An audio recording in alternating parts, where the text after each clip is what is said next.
a sua máscara caiu. Tchau, tchau, cansei de você, tchau, tchau,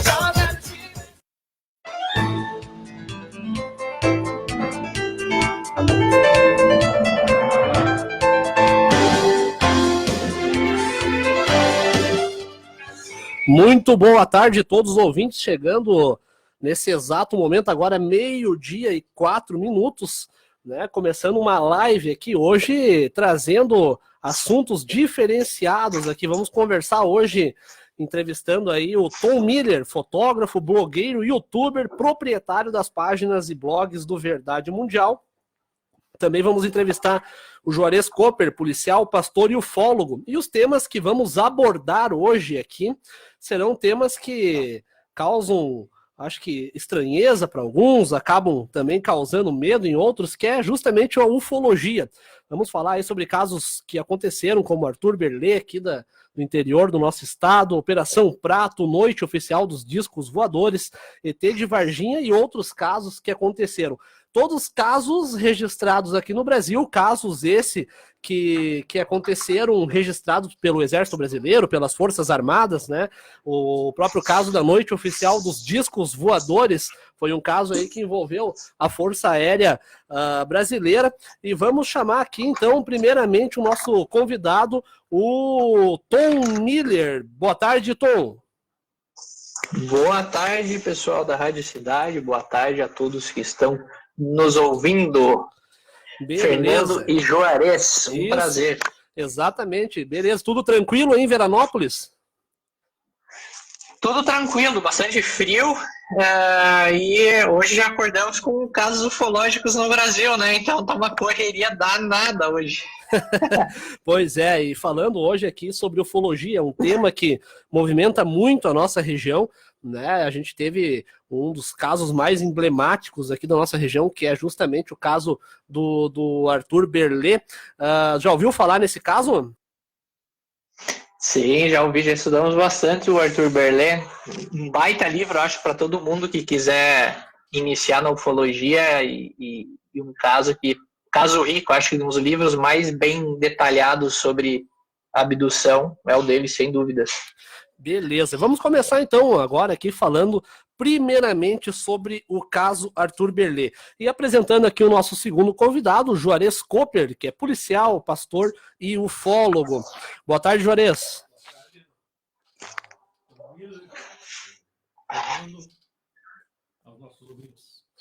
Me diz uma coisa, Juarez, tu conheceu pessoalmente o Arthur Berlé, né?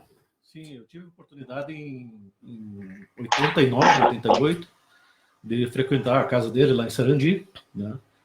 Conheci a filha dele, a Ana, né? O Dario, que era uma pessoa que eu gostaria que pudesse fazer parte desse trabalho hoje, mas eu não consegui contato com ele, que é neto, né, do Arthur Berlé, e provavelmente teria muito a acrescentar, né, ao assunto, ao tema, porque se criou no colo do avô ouvindo, né, esse relato. É um relato muito interessante, né? Ocorreu em 1958, a gente já teve oportunidade até de comentar aqui sobre isso, né? 1958, então, anos antes, né, do cosmonauta russo fazer a órbita na Terra, ele já tinha comentado que a Terra era azul, né? Comentou sobre a áurea da Terra, né? Enfim, detalhes muito ricos para uma época que não tinha comunicação como nós temos hoje, não tinha acesso à tecnologia, né? E ele trouxe detalhes sobre todo o processo de abdução e o processo de retorno, né? Muito interessante. E quem já leu alguma coisa sobre viagens aéreas, né, ou até para fora da Terra, vai conseguir entender com clareza, né, tudo aquilo que ele preconizou ali, né? Ele falou sobre a questão da gravidade, do empuxo, né, a forma de combustível, né? Então é muito apropriado, né, a gente falar sobre Arthur Berlet como um dos casos mais interessantes do Brasil. Pois é, e para quem não conhece a história do Arthur Berlet, pedi aqui para o Tom Miller contar um pouquinho, né? O nosso ouvinte que não sabe quem foi o Arthur Berlet, quem foi o Arthur Berlet, qual é a história por detrás, Tom? Bom, Arthur Berlet, a família inteira, Berlet, o legal que o Juarez comentou sobre o neto dele, né? Lembrando que o neto dele é um baita tatuador, em Passo Fundo, se eu não estou enganado, e a pessoa que eu pude conversar também, e com certeza ia agregar muito aí uma conversa com ele. O Arthur Berlet trabalhava para a prefeitura, né? Era patrulheiro da prefeitura, e no caminho para casa, né, ele acabou tendo essa experiência, essa vivência com um objeto não terrestre, né, que acabou levando ele para uma história que o livro que nem eu comentei, é detalhado demais, é tão detalhado que às vezes a gente se questiona, mas quem conviveu com o Arthur, as testemunhas com quem eu já conversei, que tiveram acesso íntimo à família, todos falam a mesma versão, que realmente tudo que ele conta no livro, ele vivenciou mesmo na sua viagem, né, ao planeta Akarte, né? Pois é, e trazendo um pouquinho desse assunto aí, o Juarez Cooper, que conheceu aí pessoalmente essa lenda, como é que era o Arthur Berlet, Juarez? Ele, conversando com ele pessoalmente, dava para se acreditar na conversa dele? Porque muita gente, até tinha um boato aí que ele teria fugido, né, da mulher e ficado um tempo fora, depois aparecido. Né? Conversando pessoalmente com ele, com tanto detalhe a ser contado pessoalmente, dava para entrar nessa conversa? Sim, a questão é assim, eu fiz e ainda continuo fazendo, né, um trabalho de pesquisa, né, em cima do livro dele, e ele tem uma riqueza de detalhes muito, muito grandes para ser uma história contada. Uhum. Né? Porque ele fala dos hábitos, da rotina do povo de Akarte, né, de cidadania, ele fala de governo, certo? Ele fala o sistema de estudo, de ensino de Akarte, né? Ele fez uma cronologia, uma comparação com o dia horário aqui da Terra com o deles lá, certo? Então é uma história muito fantástica para ter sido inventada em 1958, né? Isso mesmo. Como eu costumo dizer, Júlio Verne era um visionário, né? Mas os detalhes que ele traz, né, sobre a própria questão da alimentação, a topografia, certo? O sistema de irrigação, né, o sistema de indústria, né, a questão de armas, ele faz a referência a armas, que ele não sabia o nome do que era, que hoje a gente vê em filmes como Guerra nas Estrelas, o próprio laser, né? Então é assim, e ele era uma pessoa muito simples, né? Era uma pessoa que conversava contigo, tomando um chimarrão e ia contando, né? Entende? À medida que você ia perguntando, também questionando, ele ia trazendo detalhes. Ele fala da água, né? Que a água lá é mais leve que aqui, certo? A própria ingestão de água é diferente daqui, né?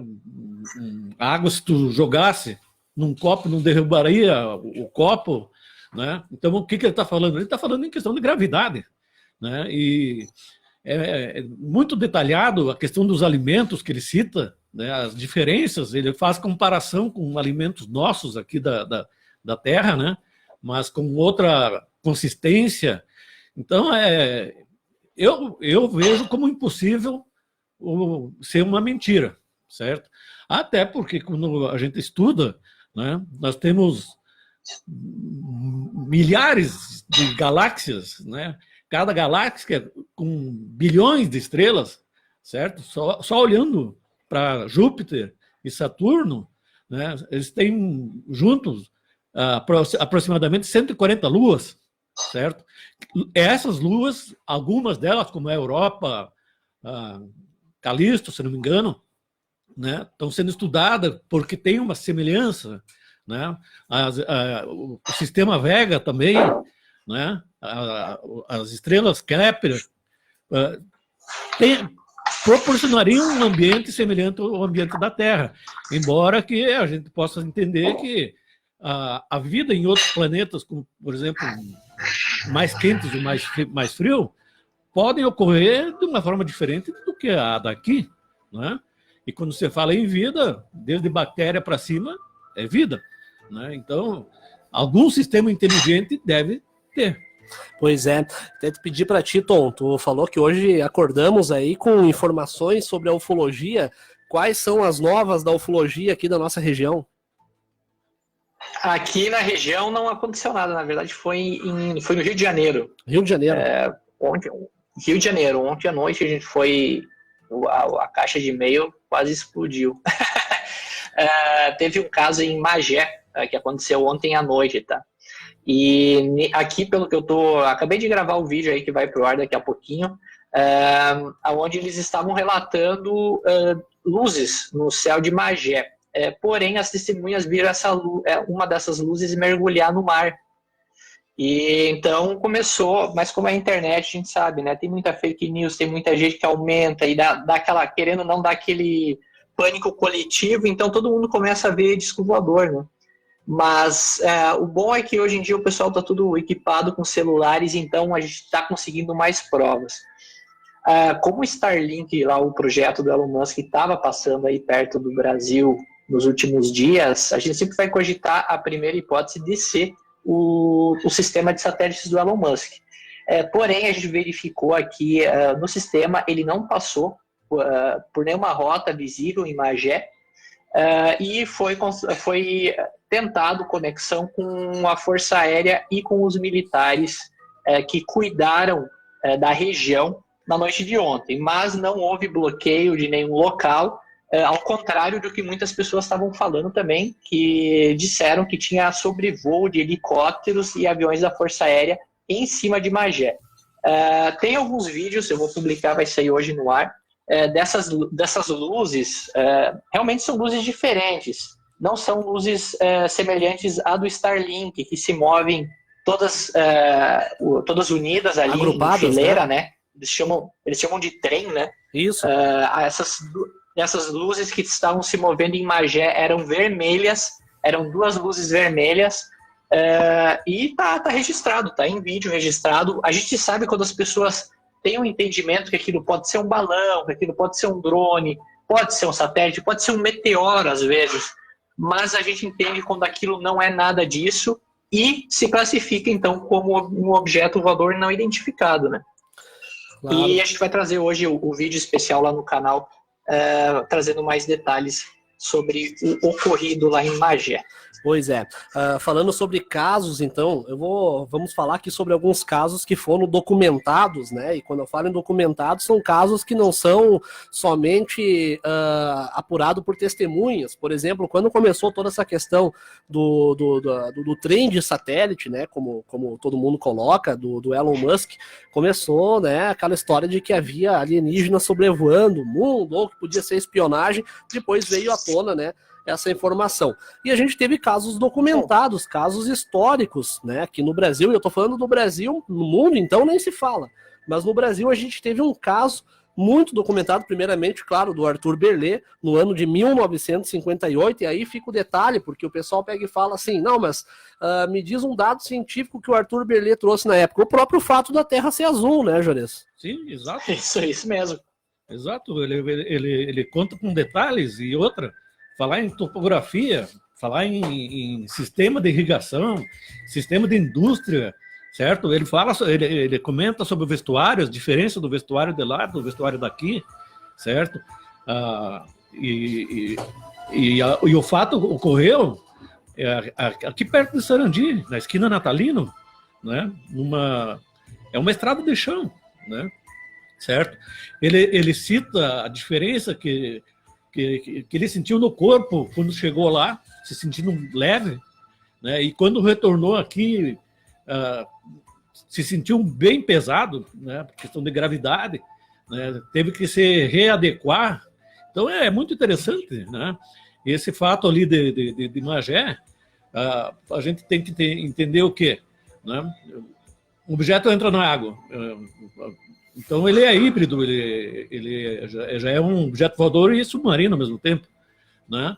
E isso é uma coisa, isso, e é uma coisa muito frequente que a gente no trabalho de campo, né? No trabalho de campo, você vê relatos dos ribeirinhos, de marinheiros, né?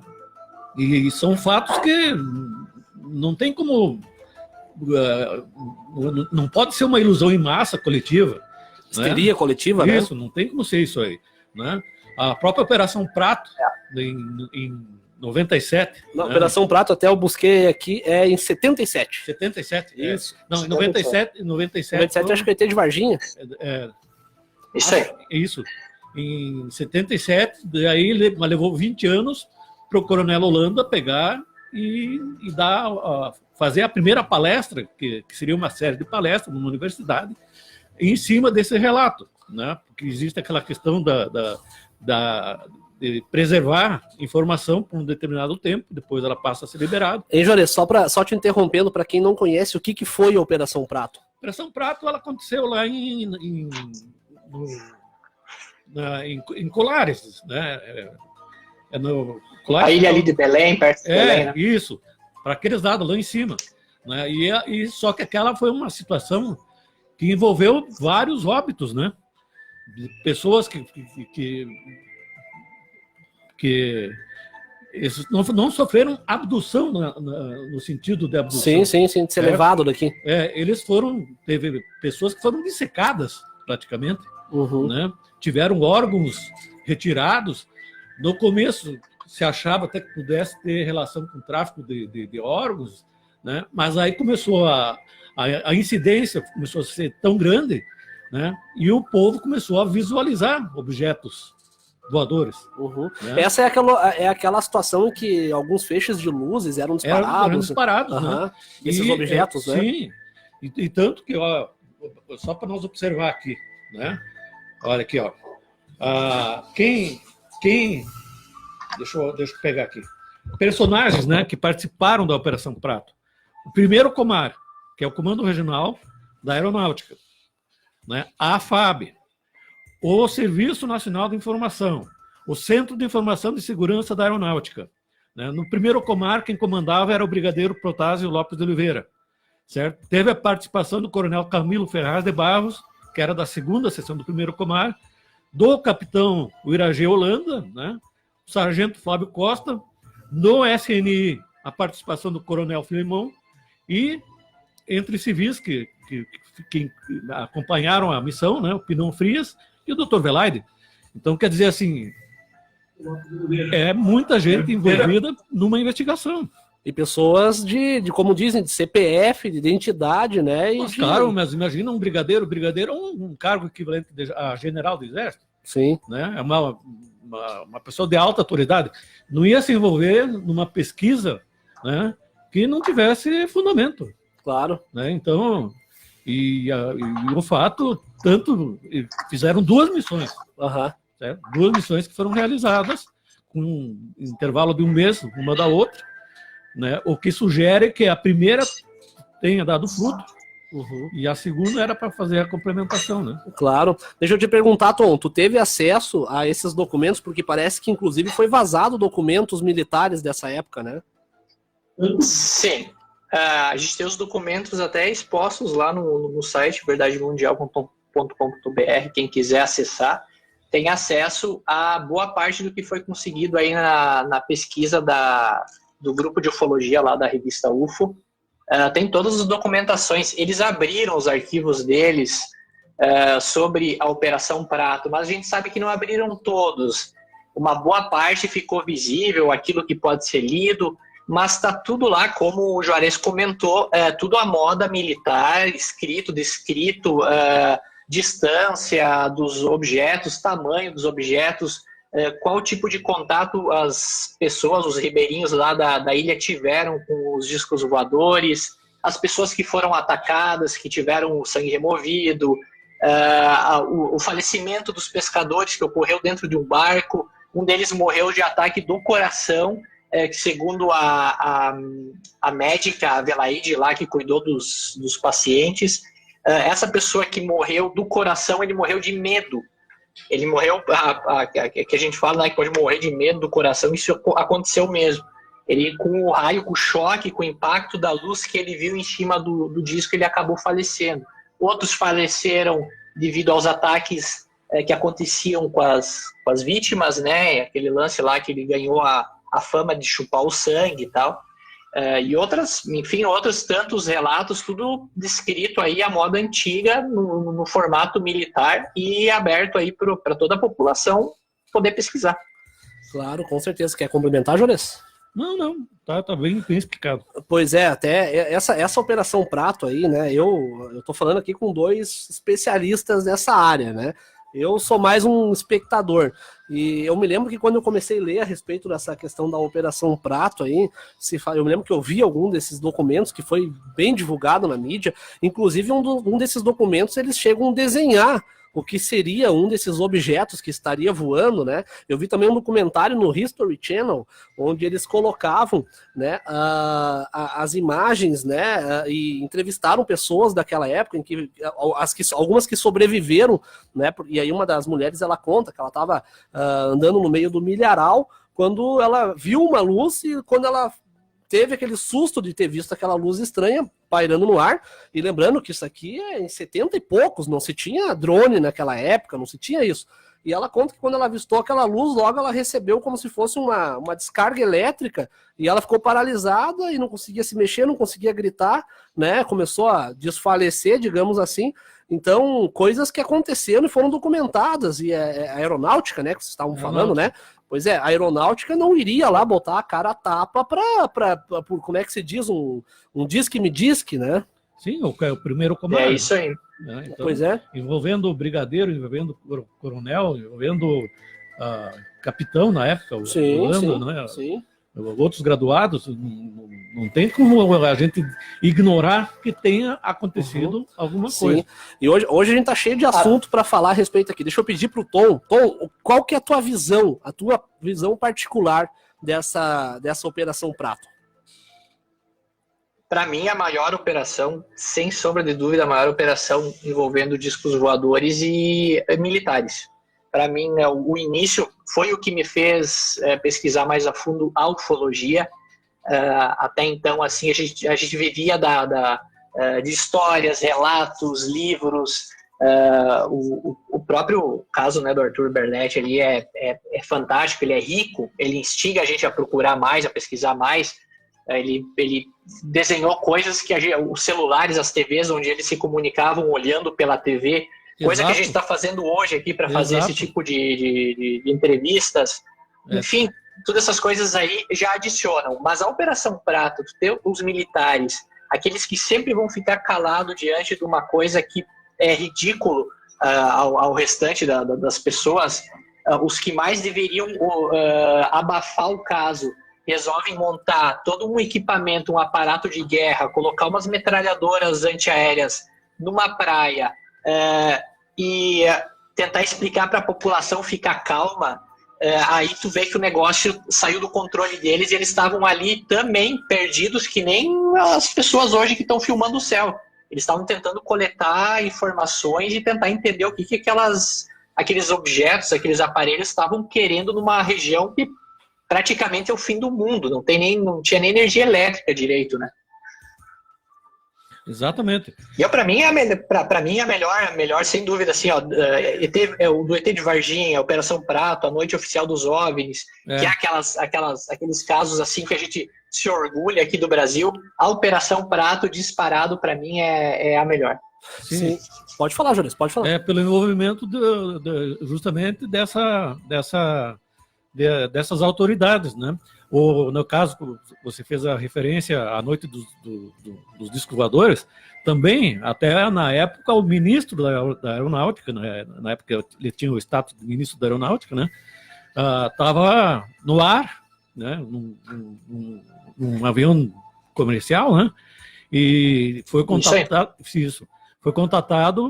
por militares da FAB, né? Esse na noite dos discos Na voadores, noite né? dos discos voadores, né? Para saber se ele também estava vendo o que estava acontecendo, e ele disse que sim, né? E nós tivemos, como você fez essa referência, a questão do ET de Varginha, que na verdade eram 2 ETs, né? E se suponha que de repente tivesse mais pessoas dentro da tripulação, né?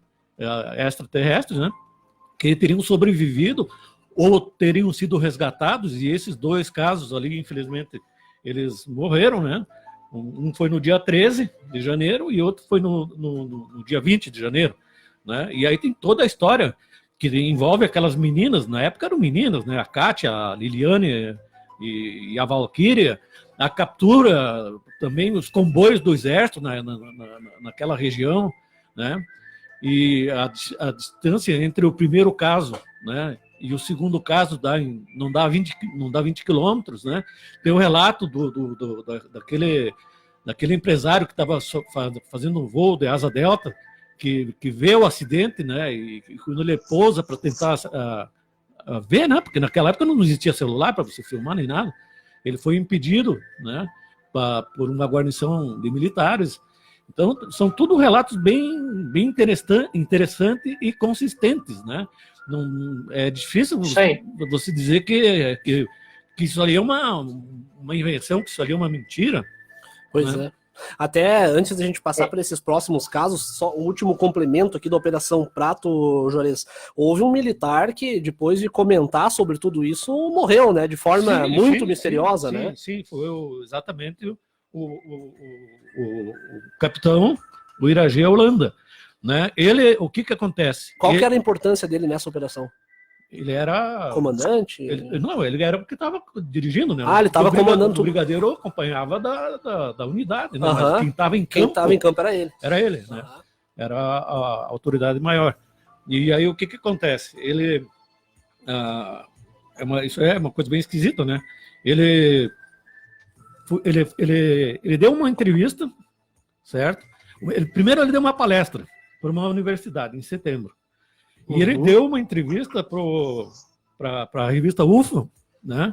Que foi publicada em duas partes, né? 30 dias e 60 dias, né? E nesse intervalo, ele não chegou a ler, porque nesse intervalo, entre a aparição pública dele na universidade, relatando o fato, e a entrevista, ele morreu, supostamente, por suicídio. Mas eu digo, por que eu digo supostamente? Porque ficou uma coisa muito esquisita, muito estranha, né? Não sei se o seu Tom concorda comigo. Sim, Juarez. Até hoje não tem muita explicação sobre o suicídio do Coronel Holanda. Enfim, ele contou o que ele podia, explicou no mínimo os detalhes e não deu 3 meses, se eu não estou enganado, e foi encontrado morto, né? Isso. Inclusive na casa, foi multado pela filha, né? Então é bem estranho. Pois é, até... E complementando ali, até, Juarez, a história do Holanda, ela é interessante porque ele era totalmente cético quando ele começou, né, a Operação Prato, achou bobagem até aquilo lá, e ele foi, no final das contas, após ver os discos voadores, ver pessoalmente um discoide gigante do tamanho de um campo de futebol em cima do campo, ali ele viu que o negócio realmente era de outro mundo, e ele ficou obcecado por aquilo até o final da vida, né? Ele acabou tendo contato com seres na própria casa dele, nas entrevistas que tem, em particular dele, que deixaram ele até com algumas marcas, né? Ele mostra em alguns vídeos, o pessoal procurar na internet vai achar ele mostrando uma marquinha no braço que ele aperta e sobe um pontinho, assim, como se algo tivesse sido implantado nele. É bem interessante. Ele deu essa entrevista, se não me engano, pro Gevaerd, né? Isso, pro Gevaerd da revista UFO. Isso aí. Exato. Pois é, até muitas pessoas acompanhando a live aqui, até mandar um abraço para quem está nos acompanhando. Antes de a gente passar pro tema da Operação Prato, estou seguindo meio que uma ordem cronológica, né? O Marcelo Lopes, ele diz aqui: saudações a todos, o que seria aquele fenômeno que está no céu no YouTube, aquele que vem sons do céu?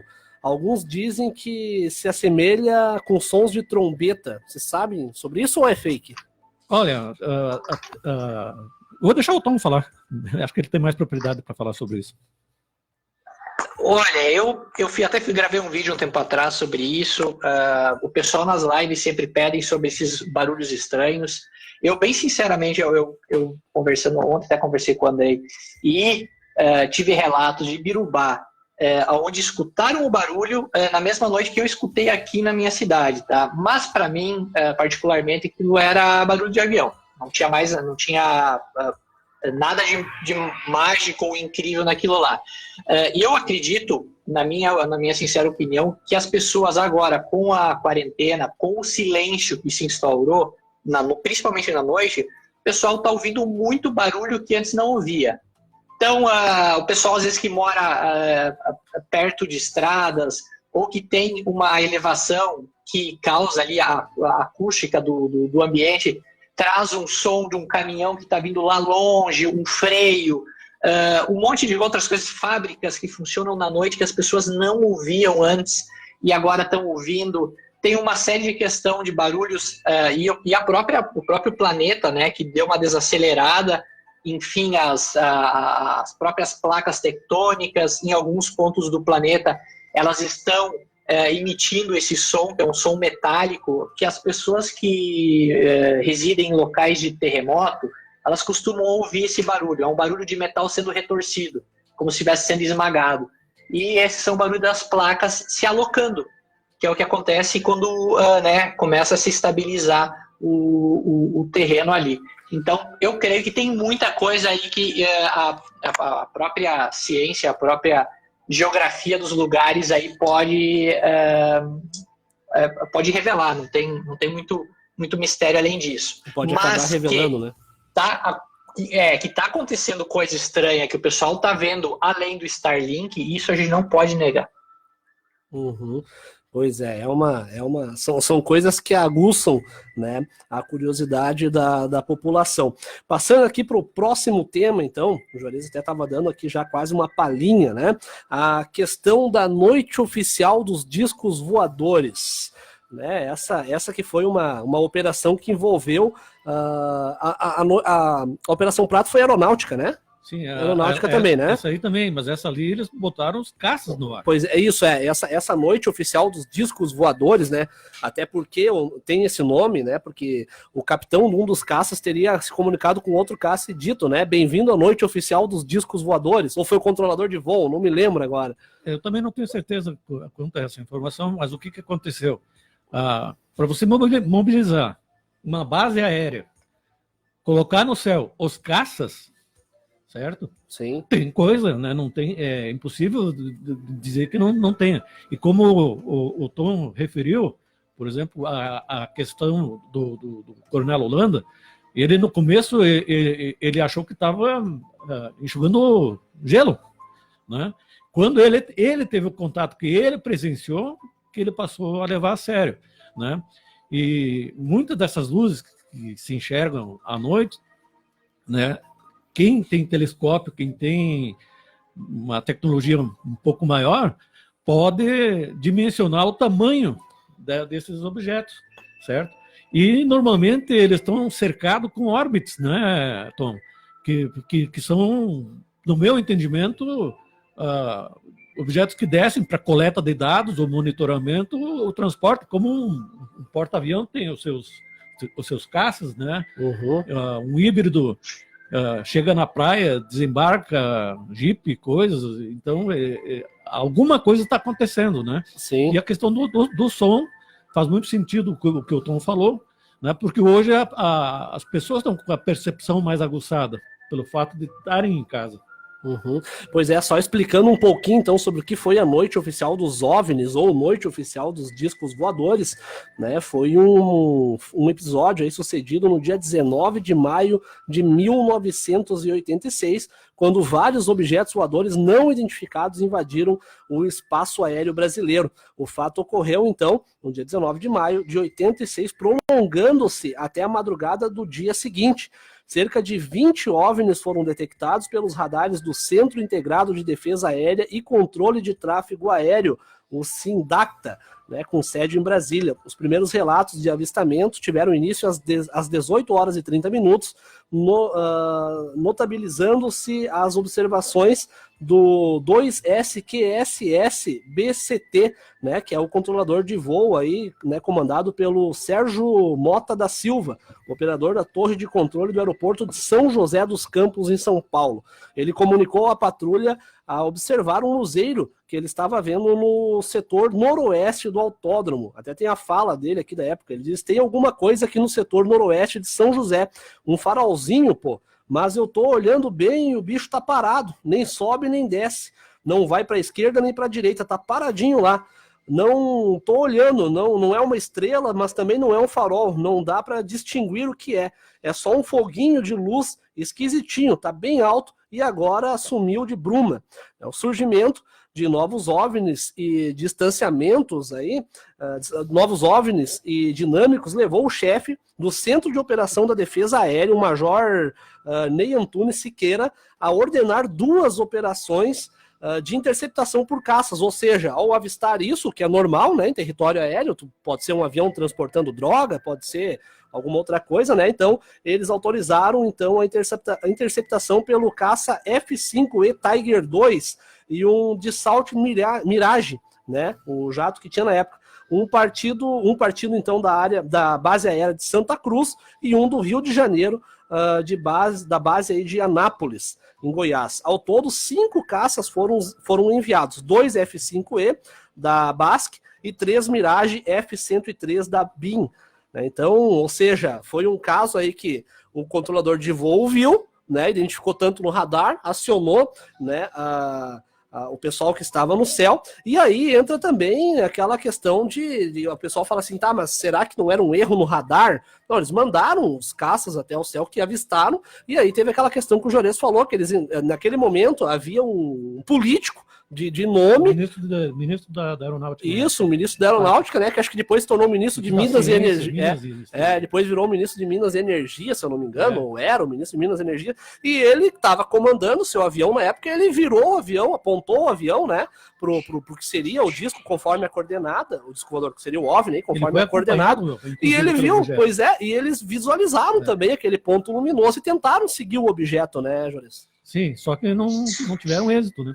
Pois é, não tiveram êxito. O que tu me diz sobre isso aí, Tom? Esse caso ele é completo, ele é tipo Operação Prato, assim, tá tudo detalhado, não tem como ir contra. Acho que a pessoa que ainda duvida de disco voador, OVNI, companhia, é uma questão só de elas chegarem a entender, a visualizarem um relato desses, né? Dos pilotos, enfim, pessoas experientes, com muitas horas de voo, milhares de horas de voo, pessoas que conhecem o céu mais do que ninguém e sabem do que estão vendo. Não tenho nem o que dizer. Eram aviões que chegavam a 1.200 km por hora, que é ali a velocidade máxima, a supersônica, né, do avião. E esses objetos, essas bolas de luzes, elas simplesmente brincavam de acelerar na frente, 5, 8, 10 mil quilômetros por hora. A gente, como, né, seres humanos, não conseguiríamos aguentar tamanha pressão, tamanha força G. E esse tipo de movimento deles só confirma que os objetos, a inteligência que estava ali, como o Juarez comentou também, podem ser essas bolas de luzes, podem ser sondas, né? Podem não ser tripuladas, mas sim um modo deles averiguarem, pesquisarem o campo antes de mandar uma nave realmente tripulada, como a gente faz em outros planetas, né? Em Marte, em outros lugares que a gente vai e manda ali a sonda, dá uma averiguada, antes de tentar mandar astronauta ali para correr perigo, né? Pois é. Juarez, tu como militar, né, tu numa situação dessa, né, lembrando que, eu digo assim, a gente separa, por exemplo, eu que sou um Hellis mortal nessa situação, sou um entusiasta aí, tu como militar vendo uma situação dessa, não tem o que fazer, né? Sim, até porque você não sabe quais são as intenções, sim, entendeu? Você não pode afirmar que a intenção é maligna ou é boa, certo? É como eu falei no outro programa, né? Quando vai se colonizar algum ambiente, né? Ou quando você faz monitoramento, por exemplo, no gado, nos campos, né? O gado está vendo que você está observando ele, Sim, certo? Mas ele não sabe qual é a tua intenção, a gente também não sabe, claro. entende? E muitas vezes, o meu pensamento, né? Se eles estão aqui, a tecnologia deles é bem superior à nossa. Até pra gente não conseguir. O máximo que a gente conseguiu ir tripulando foi pra Lua, né? Sim, na Lua, nas operações Apollo, né? Uhum. Mas assim, o que eu quero dizer? Como é que você desafiaria, né, ou enfrentaria uma situação dessas? Ué, Entende? Tu não sabe o tipo de tecnologia que eles dispõem. sim. Né? Nós não temos essa tecnologia, certo? O Donald Trump, ele deixou claro na campanha dele que ele quer mandar uma tripulação para Marte, Sim, usando a Lua como um sobreposto. sim, para dar um impulso ali. Isso Assim. um sobreposto. Sim, né? sim. Dali Dali vai pra Marte. Marte. Marte Aham. dá o quê?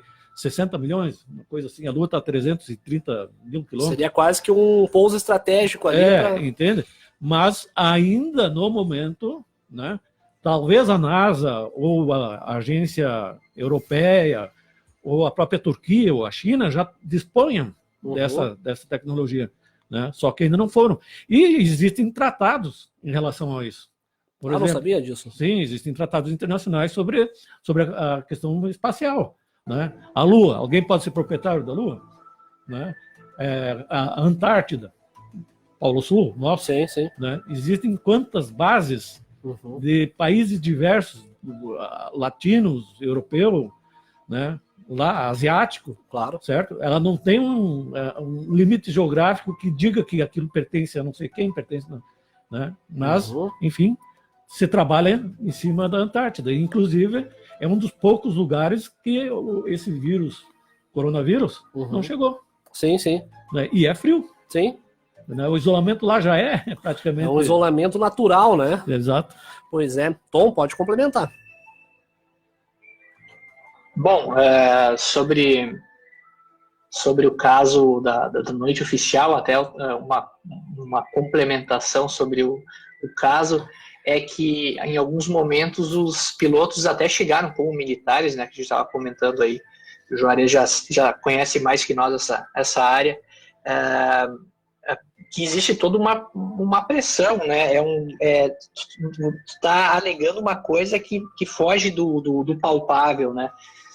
E esses militares, eles colocaram a cara a tapa ali naquela entrevista que eles deram depois, até o Fantástico, acho que exibiu essa entrevista, e eles falaram que perseguiram realmente as luzes e tudo mais. O capitão na época lá que comandou tudo isso também foi lá, falou, deu todos os detalhes. Porém, uma coisa engraçada é que esse capitão voltou atrás. Tempos depois, ele foi... alguém, enfim, não sei quem, fez com que ele se calasse sobre o caso. Tanto que, se o pessoal pegar as entrevistas dele para a Operação Prato, que a Rede Globo fez em 2005, acho que foi, ele nega que possam existir discos voadores. E ele foi o mesmo cara que confirmou de pé junto que caçaram os discos voadores em 86, na noite oficial dos OVNIs. Então existe sim uma pressão lá dentro, provavelmente aquela hierarquia lá dentro, que faz com que muitos desistam de dar o seu relato. Deve ter Abriu o muita bico, coisa como dizem, escondida, né? Muito piloto que sabe de objetos voadores identificados, mas sabe do processo burocrático que vai ter ao redor disso e acaba nem relatando nada, né? Até por medo, né? Por coação também, né? Isso aí. E entra a questão de segurança nacional, né? Que é muito trabalhado em cima disso aí, questão do pânico, Sim, até para se ter uma ideia, no dia 23 de maio daí, de 1986, o então ministro da Aeronáutica, o tenente brigadeiro do ar, Otávio Júlio Moreira Lima, deu uma entrevista coletiva à imprensa juntamente com os pilotos dos caças, confirmando os acontecimentos. Por isso, os eventos daquela noite ficaram conhecidos como a Noite Oficial dos OVNIs. Olha o detalhe aqui, né, para te ver como vocês estavam falando, até a questão ali de não se divulgar nada. Esse evento aconteceu no dia 19 de maio de 86, né, 86. Para se ter uma ideia, levaram-se anos para ser emitido o laudo, né? Eu acredito que toda a operação, logo após, tem um laudo técnico, né, Juarez, do que foi feito. É o relatório, né? O relatório oficial, né? E na época, durante essa coletiva, eles avisaram que eles iriam, então, fazer um relatório, né, explicando todos os acontecimentos, e em 25 de setembro de 2009 foi divulgado o relatório oficial. Então, de 86 a 2009, levou todo esse par de anos aí para ser emitido um relatório oficial da Força Aérea Brasileira sobre o caso. E a conclusão diz o seguinte: como conclusão dos fatos constantes observados em quase todas as apresentações, este comando é de parecer que os fenômenos são sólidos e refletem certa forma de inteligência pela capacidade de acompanhar e manter distância dos observadores, como também voar em formação não forçosamente tripulados, ou seja, a própria aeronáutica entendeu, né, que era uma inteligência que tinha ali, porque, inclusive, se vocês digitarem na internet, Noite Oficial dos OVNIs, tem vários documentários sobre isso, né, e também tem os trechos com as gravações oficiais de dentro do cockpit dos pilotos, ou seja, de dentro da cabine dos caças, né, onde eles pegam e falam, olha, a gente tenta se aproximar, mas quando a gente se aproxima, o objeto em questão aciona uma velocidade gigantesca e desaparece. Também tem a fala de um dos pilotos que ele fala, entramos no modo rojão, que era o modo em que a forma que o piloto diz, olha, estamos com o alvo na mira e pronto para atirar. Né? Entramos no modo rojão. E aí, quando ele fala isso, a impressão que dava é que essa inteligência estava observando, inclusive, o que eles estavam falando ali dentro, ela raspa fora, como dizem, né? Ela acelera uma velocidade absurda e desaparece, né, Joris? Sim, exato. É a questão de monitoração, né? Monitoramento. Sim, eles sabiam que estavam sendo monitorados, também estavam monitorando, né? Não foi o caso desse aqui de Passo Fundo. Isso, que a gente já vai entrar nesse assunto, que eu acho que o Tom nunca ouviu falar nessa história, mas já vamos entrar nele também. Beleza. Pois é, então falamos aqui sobre a Operação Prato, e até eu não sei se o pessoal percebeu de fundo aí, estamos aqui, não sei se tu percebeu, Tom, mas eu coloquei de fundo aqui a música do Arquivo X. Tem que ter uma trilha sonora, né, relevante ao tema, né? A trilha sonora de respeito, né? De respeito, né? Aqui, ó, vamos botar para o pessoal ouvir aqui, ó. Essa aqui é a abertura, tema da série Arquivo X, que era uma série que tratava aí de fenômenos paranormais e alienígenas, né, Juarez? Sim, todo o princípio de estudo que a gente faz, ele tem que ter uma motivação, né? Uma base, né? É, uma base. Então, como o Tom disse, por alguma razão ele passou a estudar ufologia. Né? Eu tenho as minhas razões, né? Mas a gente tem uma motivação, senão... Claro, com certeza. E agora vamos entrar no terceiro caso. Primeiro a gente falou aqui do Arthur Berlet, segundo, Operação Prato. Falamos um pouquinho sobre a Noite Oficial dos OVNIs, e antes de nós passar lá na parte final, que vai ser sobre casos aqui da nossa região, casos que o Juarez conhece, estudou, casos que o Tom também conhece, estudou, vamos falar um pouquinho sobre um incidente de Varginha. Pedi então para o Tom primeiro contar aqui o que foi o incidente de Varginha, em seguida debatemos entre nós três aqui. Bom, o incidente de Varginha ocorreu em alguns dias, mas em torno do dia 20 de janeiro de 96, na cidade de Varginha, lá em Minas Gerais, né? E ficou conhecido devido a algumas meninas que relataram ter observado um ser agachado em um terreno baldio, e esse ser não era terrestre, era um ser que elas nunca tinham visto, com olhos grandes, 3 protuberâncias na cabeça, e correram para a família para contar o que aconteceu, e nesse meio tempo aí já desencadeou uma cadeia de casos envolvendo um zoológico, onde animais teriam tido contato com algo desconhecido, esses animais morreram. Um dos policiais que capturou uma dessas criaturas que estavam pela cidade também faleceu. Moradores do interior dessa cidade tiveram um relato numa noite anterior, no dia 19 para o dia 20, também de um objeto voador cilíndrico que estava pairando como se estivesse tendo algum problema mecânico sobre a propriedade deles. O exército, que não é de Varginha, é de Três Corações, que fica do lado, cercou Varginha, era caminhões de exército para todo lado, nos hospitais. Então, aconteceu algo e a imprensa divulgou como sendo uma simples tempestade de granizo. E aí, então, a coisa tomou a proporção que a gente conhece hoje, né? Exatamente. Vamos fazer um breve intervalo aqui para deixar o nosso convidado tomar uma água, deixar o Tom também pegar uma água. Vamos manter a live aberta aqui. Apenas trazer nossos apoiadores culturais. Lembrando que os apoiadores nossos aqui, Código Ferragens TK, SOS Gás e Água, Smart Viagens e Turismo, DCBEL Imóveis, Grão Colônia, uma marca Cooperário, NPK Assistência Familiar, Funerária para Moradia, HCC Energia Solar e Cicobi. Faça a sua parte. Pedimos que o pessoal aguente aí no outro lado. Em seguidinha nós voltamos, fazer um breve intervalo aqui e já trazemos mais informações. Forte sem sair de casa. Pague a primeira parcela só daqui a 180 dias. Ligue para a Misa e aproveite. Para você que é do campo, tem Ford Ranger com desconto de verdade. Lote limitado, com preços incríveis. Estamos atendendo nas lojas e por WhatsApp. Acesse o site amisaforte.com.br e nossas redes sociais. Amisa, o seu melhor distribuidor forte. No trânsito, dê sentido à vida. Com Triway, sua conexão é Tri. Para curtir a internet de verdade, diversão com muito mais velocidade, jogos, estudos, filmes e desenhos, Triway é internet à vontade. E a conexão com a família? Triway é muito mais liberdade.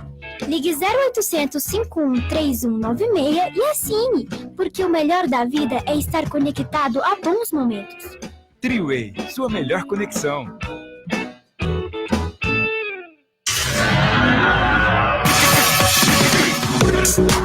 Seus impressos têm o destaque que você procura na Gráfica Pôr do Sol. Profissionais com décadas no ramo. Equipamentos atuais que oferecem qualidade e o melhor design para a sua imagem. Sua empresa com a melhor impressão. Consulte nossos preços e solicite orçamentos. Estamos sempre prontos a melhor lhe atender. Gráfica Pôr do Sol. Rua Horizonte 251. Telefone 3324 4647. Em Ibirubá.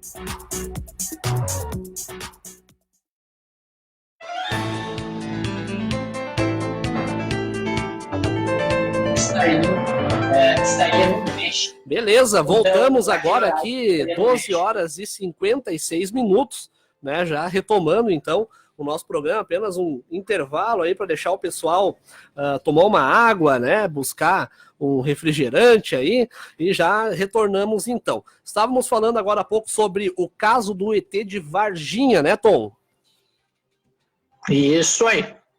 Pois é. Me diz uma coisa, Juarez. Para ti, na tua visão, o que foi o caso ET de Varginha? Bom, dia 13 de janeiro, né, foi relatado por uma testemunha, um empresário lá, como disse, sobrevoando, né, que observou um acidente, alguma coisa estranha que não caracterizava um veículo terrestre nosso, conhecido na época. Foi impedido de chegar ao local, certo? Dia 20, né, como o Tom comentou, né, teve um casal do interior, né, que também avistaram uma coisa estranha, né, e inclusive ficaram com medo porque não sabiam o que era. Sim. Né? E na minha ideia, esses dois, né, o primeiro foi levado direto para Três Corações, já encaixotado, e o segundo passou por dois hospitais de referência lá da cidade, né? Inclusive, levaram primeiro num ambulatório, o médico se recusou a atender, porque... Nunca tinha visto aquilo ali? Vai saber o que era aquilo lá, né? Uhum. Aí levaram ele pro pro hospital regional e depois pro humanitar, certo? E ali ele entrou em óbito. Uhum. Aí o que acontece? Toda aquela movimentação dos militares levam ele para Três Corações. De Três Corações levam ele para São Paulo, numa escola militar. Sim. Dali ele é removido, né, segundo consta, para a USP. Uhum. Certo? Badam Palhares, ele sempre negou a participação dele nesse caso, né? Mas, quer dizer, houve toda uma movimentação, toda uma logística por detrás, que você não vai dizer que era um bicho que tinha motivado isso. Inclusive, o Exército Brasileiro, na época, faz uma nota dizendo que era um anão, né? Sim, mas vou fazer tudo isso aí. Pois é. O que tu me diz disso aí, Tom? Aí foi o pulo do gato do exército, primeiro que eles chamaram ele de anão, que era o casal de anão, né, da cidade, que estava ferido por causa do granizo. Mas o pulo do gato ali foi quando o repórter pediu e tal, o que fizeram e tal com as duas pessoas que estavam machucadas. Um dos militares chamou eles de criatura, que eles tinham levado as criaturas para o hospital. Daí ele falou, ou você está ofendendo as pessoas, ou você chamou elas de criatura. E daí, após aí, encerrou uma das coletivas aí que já entregou a chave pro caso, né? Uhum. Pois é, aqui ó, um detalhamento pro pessoal que já ouviu falar no caso do ET de Varginha, mas não sabe bem o que é, né? Caso incidente de Varginha, ou incidente em Varginha, como ficou conhecido pela imprensa brasileira, foi uma possível série de aparições de objetos voadores não identificados que incluiu uma suposta captura de seres extraterrestres inteligentes, pelo menos um deles ainda vivo, pelas autoridades militares brasileiras em 20 de janeiro de 1996, no município de Varginha, sul do estado de Minas Gerais, município conhecido como centro dessa região produtora de café. Tais relatos foram primeiramente transmitidos em um programa de TV dominical, o Fantástico, da Rede Globo, e rapidamente reuniu extensa cobertura da mídia em todo o mundo, inclusive artigos aí no The Wall Street Journal, né, nos Estados Unidos. Também foi listado pela Rede Meio Norte em 10 casos misteriosos do Brasil que não tiveram explicação. Em 1996 e nos anos seguintes, um grande número de matérias jornalísticas e documentários relacionados ao fato foram editados com base em relatos, testemunhos e entrevista com mais de 100 testemunhas realizadas, né, e entrevistadas aí pelos jornalistas brasileiros, não só brasileiros, mas estrangeiros também, mas não apresentaram nenhuma prova física. Queria perguntar para o Juarez a questão das duas meninas aí que foram envolvidas. 3 meninas, na verdade. 3 meninas. A Kátia, a Liliane e a Valquíria. Né? Uhum. Então, a Kátia e a Liliane eram irmãs, né? A Valquíria é uma amiguinha delas, vamos dizer assim. Né? Elas tiveram esse primeiro contato, né? Inclusive, existem relatos, porque agora já são mulheres, né? Isso foi em 80, o caso Varginha, ele é de 96. 96, isso. Então, essas meninas, elas chegaram a ser, como é que eu vou dizer, o constrangimento que elas passaram, né? Sim. A mãe de uma delas foi visitada por pessoas que ela não soube identificar, né? Que pediram que elas refizessem o depoimento delas e confirmassem. Tentando coagir elas, de alguma forma. Entende? Então, para elas, foi uma coisa bem constrangedora. E aí entra a questão da credibilidade. Sim, sim. Entendeu? A exposição que aquelas famílias tiveram em fazer as divulgações, né? Todo esse aparato militar que foi realizado na época, certo? Que envolveu ali o Exército Brasileiro diretamente, sim, né? Porque o Exército não tem uma unidade em é uma base de Três Corações, né? Que seria Corações, que é a escola preparatória, né? Vazado, sim. Né? Entende? Então envolveu muita gente e houve muitas contradições nos testemunhos e nas declarações do próprio Exército Brasileiro. Até perguntar para o Tom, Tom, conta um pouquinho aí, essas meninas, elas estariam caminhando e teriam atravessado, pelo que eu li naquela vez, né, um terreno, e de repente elas se depararam com um vulto meio agachado entre as folhas, né, e teriam então visto que era uma criatura. Inclusive elas descrevem um retrato falado dessa criatura, né, Tom? Sim. as meninas, ao passarem, a cortarem caminho, né? Elas utilizaram aquele terreno para cortar caminho onde elas moravam. Elas se depararam com aquele ser, né? Elas chamaram logo de demônio, diabo e tal. Elas não sabiam como descrever, pois não era uma coisa que elas já tinham visto. O que chamou a atenção foi o cheiro de amônia, que elas falaram Exato. que cheirava muito amônia Bem aquilo, lembrado. e deixou elas muito assustadas. Ele tinha uma pele viscosa, marrom. Enfim, parecia que tinha um óleo nessa pele dele. Isso foi visto, foi visto pelas 3 meninas, né? Isso, as 3 meninas que atravessavam o terreno.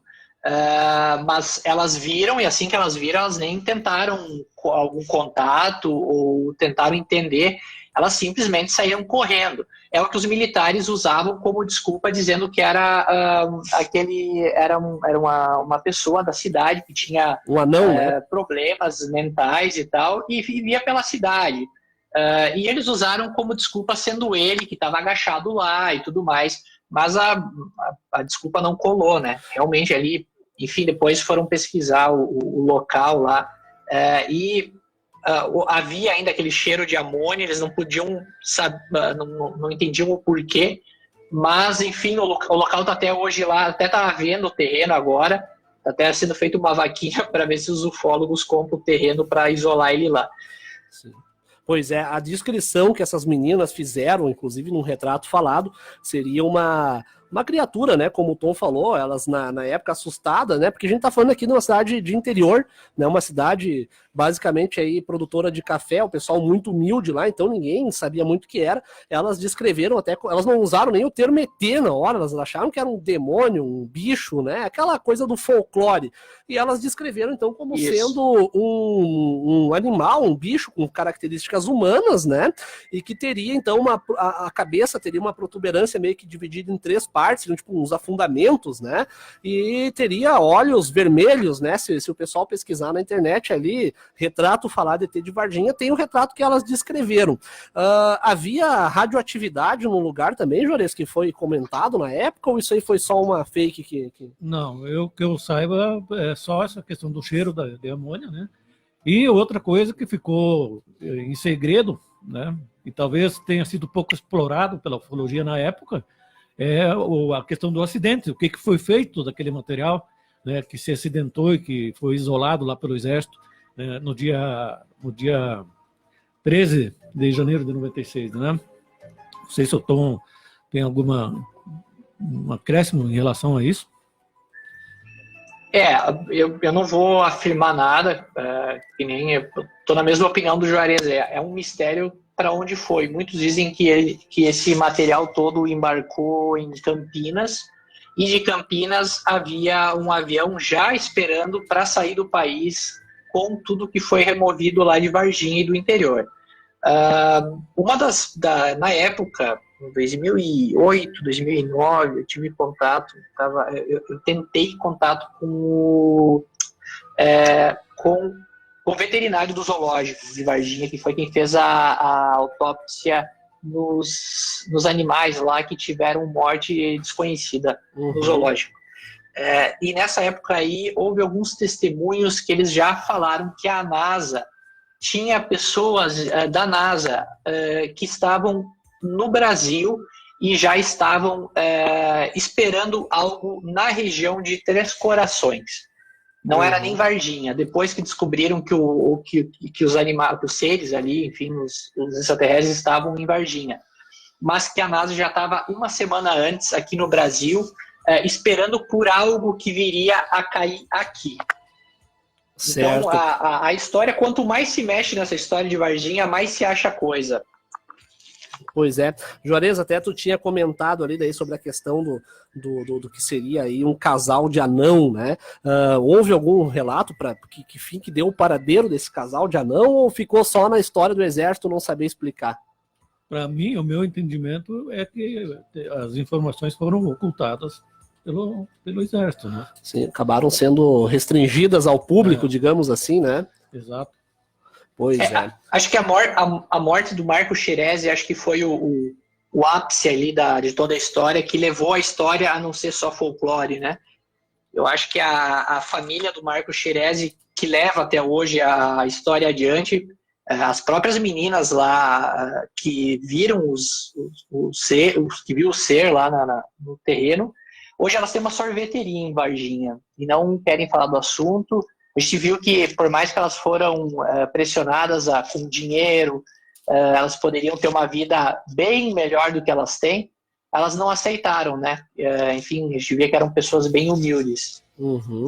Mas o que leva, acho, Varginha adiante hoje é a questão da família do Marco Xerezi, que para mim é a corda, a ponta solta da corda aí na história toda. Pois é, quer complementar, Juarez? Não, tá bom.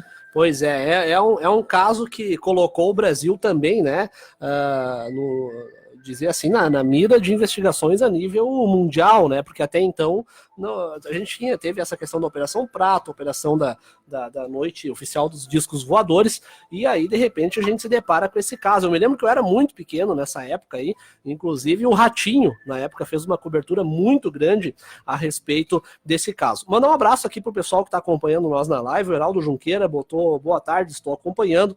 Patrick Pierre Buco dos Santos, aquele abraço para Chapecó, Santa Catarina, né? Aí, meu amigo, temos ouvindo a melhor rádio da região. Valeu, Pierre, um grande abraço para ti também, né? Tem bastante gente aqui. O Vânio Santos colocou muitas histórias sobre o caso Varginha, mas todas para manipular e esconder do povo o caso que realmente aconteceu. O Bruno Felipe Prediger colocou parabéns pelo trabalho, estou acompanhando direto seu canal no YouTube, comente sobre o caso de Fortaleza dos Valos. A gente já vai falar sobre isso aí, Bruno, não sei se tu tem mais tempo ainda, Tom. Se quiserem falar agora sobre Fortaleza... Beleza, a gente vai abordar então esse... aqui, que é show de bola, né? A entrevista vai continuar, o Tom daqui a pouquinho tem que sair. A gente vai continuar aqui, eu e o Juarez, comentando sobre casos aqui da região. Então, sobre Fortaleza dos Valos, o que de fato aconteceu aqui do lado, que está todo mundo comentando sobre isso, Tom? Fortaleza, devido aí à conexão ali com a barragem do Passo Real, né? Uma barragem linda, não sei como está hoje, creio que deve estar bem baixa pelas imagens que eu recebo de Fortaleza. Meu pai, que reside hoje em Fortaleza dos Valos também, foi ele que conseguiu essa conexão do caso em Fortaleza dos Valos, onde uma moradora teria filmado um objeto voador não identificado. Primeiro, a gente sempre coloca na questão, que eu falei no início da entrevista, o Starlink, que está confundindo muitas pessoas, né? Então a gente sempre dá uma olhada nos mapas para ver se Starlink está passando pela região, se tem algum dos satélites desgarrados deles lá que está passando pela região, para a gente conseguir eliminar o que der de confusões. Eliminamos a possibilidade lá de drones, de meteoro, né, que caiu agora essa semana aí, desceu 2 lá em Minas Gerais, lindos, mas a gente tem uma noção clara do que é um meteoro e o que não é. Lá em Fortaleza, tem um vídeo lá no meu canal também, tem 2 vídeos do Rio Grande do Sul, um de Rio Grande e esse de Fortaleza dos Valos. E ali eles mostram uma luz oval que ficou pairando por um tempo, mas que se movia em movimentos errôneos. Então, essa moradora gravou, registrou com o celular, como pôde, né? Muitas vezes focando, desfocando, e enviou para nós. A gente usa isso praticamente como um catálogo do que está acontecendo, um tipo de portfólio dos avistamentos aqui no Brasil ultimamente. Mas o que chama atenção em Fortaleza é que na barragem teve muitos casos onde testemunhas já viram objetos adentrando na água. Mas sabemos que ali não é um local de grande profundidade, ou mesmo que tenha algo ali embaixo, até porque às vezes seca com a estiagem e tal. A gente vê que tinham casas e tal, foi alagado ali, né? Mas o porquê dos discos voadores ou OSNIs entrarem na água, utilizarem da água para algum processo ou de resfriamento ou de entrada para algum lugar, isso ainda é um mistério. Mas utilizaram várias vezes já, em vários relatos, a barragem do Passo Real. Por isso, o caso de Fortaleza dos Valos chamou a atenção nossa aí. Ah, entendi. Então seria basicamente um avistamento que foi visto e gravado. Eu assisti esse vídeo, Tom. Tu consegue acreditar que seria, de fato, um OVNI esse vídeo em questão? Olha, eu categorizo como OVNI, tá? Uhum. Como um objeto voador não identificado. Agora, um objeto extraterrestre, eu não tenho como afirmar. Nenhum dos detalhes, até porque, como é filmado de celular, desfoca. Tem uma série de coisas que às vezes as pessoas confundem quando você dá o zoom na câmera. O próprio, dependendo se for de dia, o próprio flare reflete coisas que parecem ser o que não são. Então tem um monte de coisa que tem que ser avaliada para poder chegar a um patamar, digamos, da Força Aérea, como o caso lá da Noite Oficial dos OVNIs, a Operação Prato, onde realmente eles viam objetos com consistência, metálicos, que você via que tinha uma estrutura. O que está sendo vendo hoje nos céus são, no máximo, o que a gente tinha comentado antes, as sondas, são luzes, né? Não tem como identificar além disso. Então, foi colocado no ar e tal, para as pessoas instigarem a olhar para o céu e ver que tem algo mais aparecendo, além do Starlink, além de meteoros, e que eles estão presentes aqui há muito tempo. Então, isso não é de hoje. O que aconteceu foi que a quarentena deixou as pessoas paradas, e elas parando, elas conseguiram fazer outras coisas diferentes, como olhar para o céu, né? É uma coisa gratuita ainda. Perfeito. Te dá um minutinho aí para as últimas considerações. Eu sei que tu já está tendo que sair, até tô te segurando um pouco aqui. Antes de nós passar então para a segunda parte do programa aqui, contando mais relatos da nossa região com o Juarez Cooper, deixo aí esse minutinho para te deixar aí recados sobre a tua página, né? Falar um pouquinho do teu trabalho, Tom. Bacana, porque primeiramente eu queria agradecer ao Fernando, aí, o Juarez, o Andrei, né, que fez o convite para participar de novo aí da rádio, aos ouvintes que ficaram ligados aí no assunto. Com certeza tem muita gente com muitas perguntas, né? Isso aí é matéria aí para ficar uma tarde inteira conversando sobre isso. E é bacana também saber que a rádio é aí da minha cidade natal.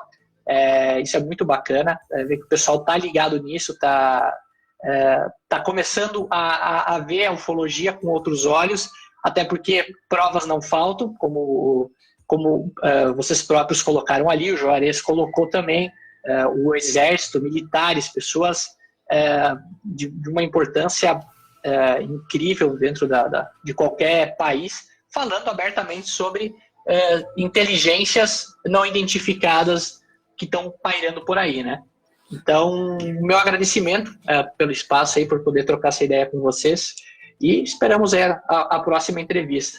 Perfeito, agradeço, Tom, pela tua companhia aí, pela tua disponibilidade também em trocar essa ideia com nós, né? Com certeza uma tarde aí que agregou bastante, né? Quiser continuar acompanhando, vamos entrar no assunto agora de alguns casos aqui da nossa região com o Juarez, né? Casos em que inclusive indiretamente eu tive até envolvido, né, Juarez? Acabei participando aí, né? Exato. Então até a gente vai fazer um breve intervalo. Agradeço, Tom. Daqui a pouquinho voltamos com esse caso de Passo Fundo. Obrigado, Tom. Valeu, Tom. Obrigado. Grande abraço a todos. Valeu. Grande abraço. Tchau, tchau. Pois é, Juarez, né? São situações aí que dá pra gente comentar uma tarde inteira, né? Eu vou fazer um breve intervalo aqui, trazendo algumas informações aqui, trazendo nossos apoiadores culturais. Em seguidinha, nós já voltamos aqui com mais informações sobre esses casos aí, ufológicos, né, que aconteceram na nossa região. A seguir, apoio cultural da Rádio Cidade FM.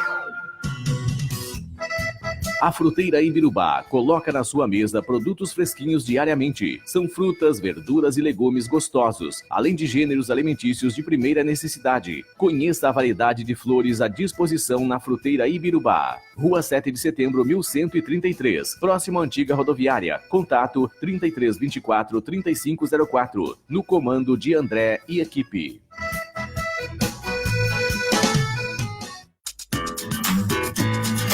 Somos a Grão Colônia, uma marca Copeagri, e nosso objetivo é entregar e assegurar qualidade nutricional diferenciada aos nossos consumidores, baseada em produção eficiente de recursos naturais e condições que assegurem a qualidade de vida das aves. Produzimos ovos coloniais de galinhas criadas soltas. Grão Colônia, disponível em todos os supermercados da cidade. Mais informações pelo fone 54 33 24 65 73, na Rua Mérito, próximo a RS 223.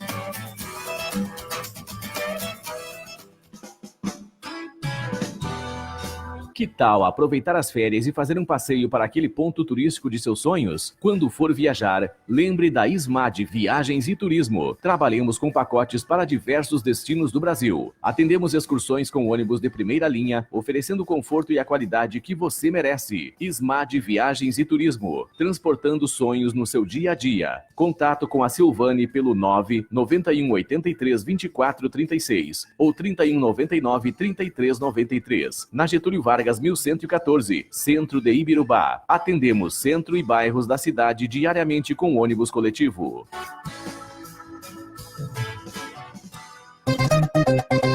Toma, toma, toma, toma! Zé Gabriel Farias!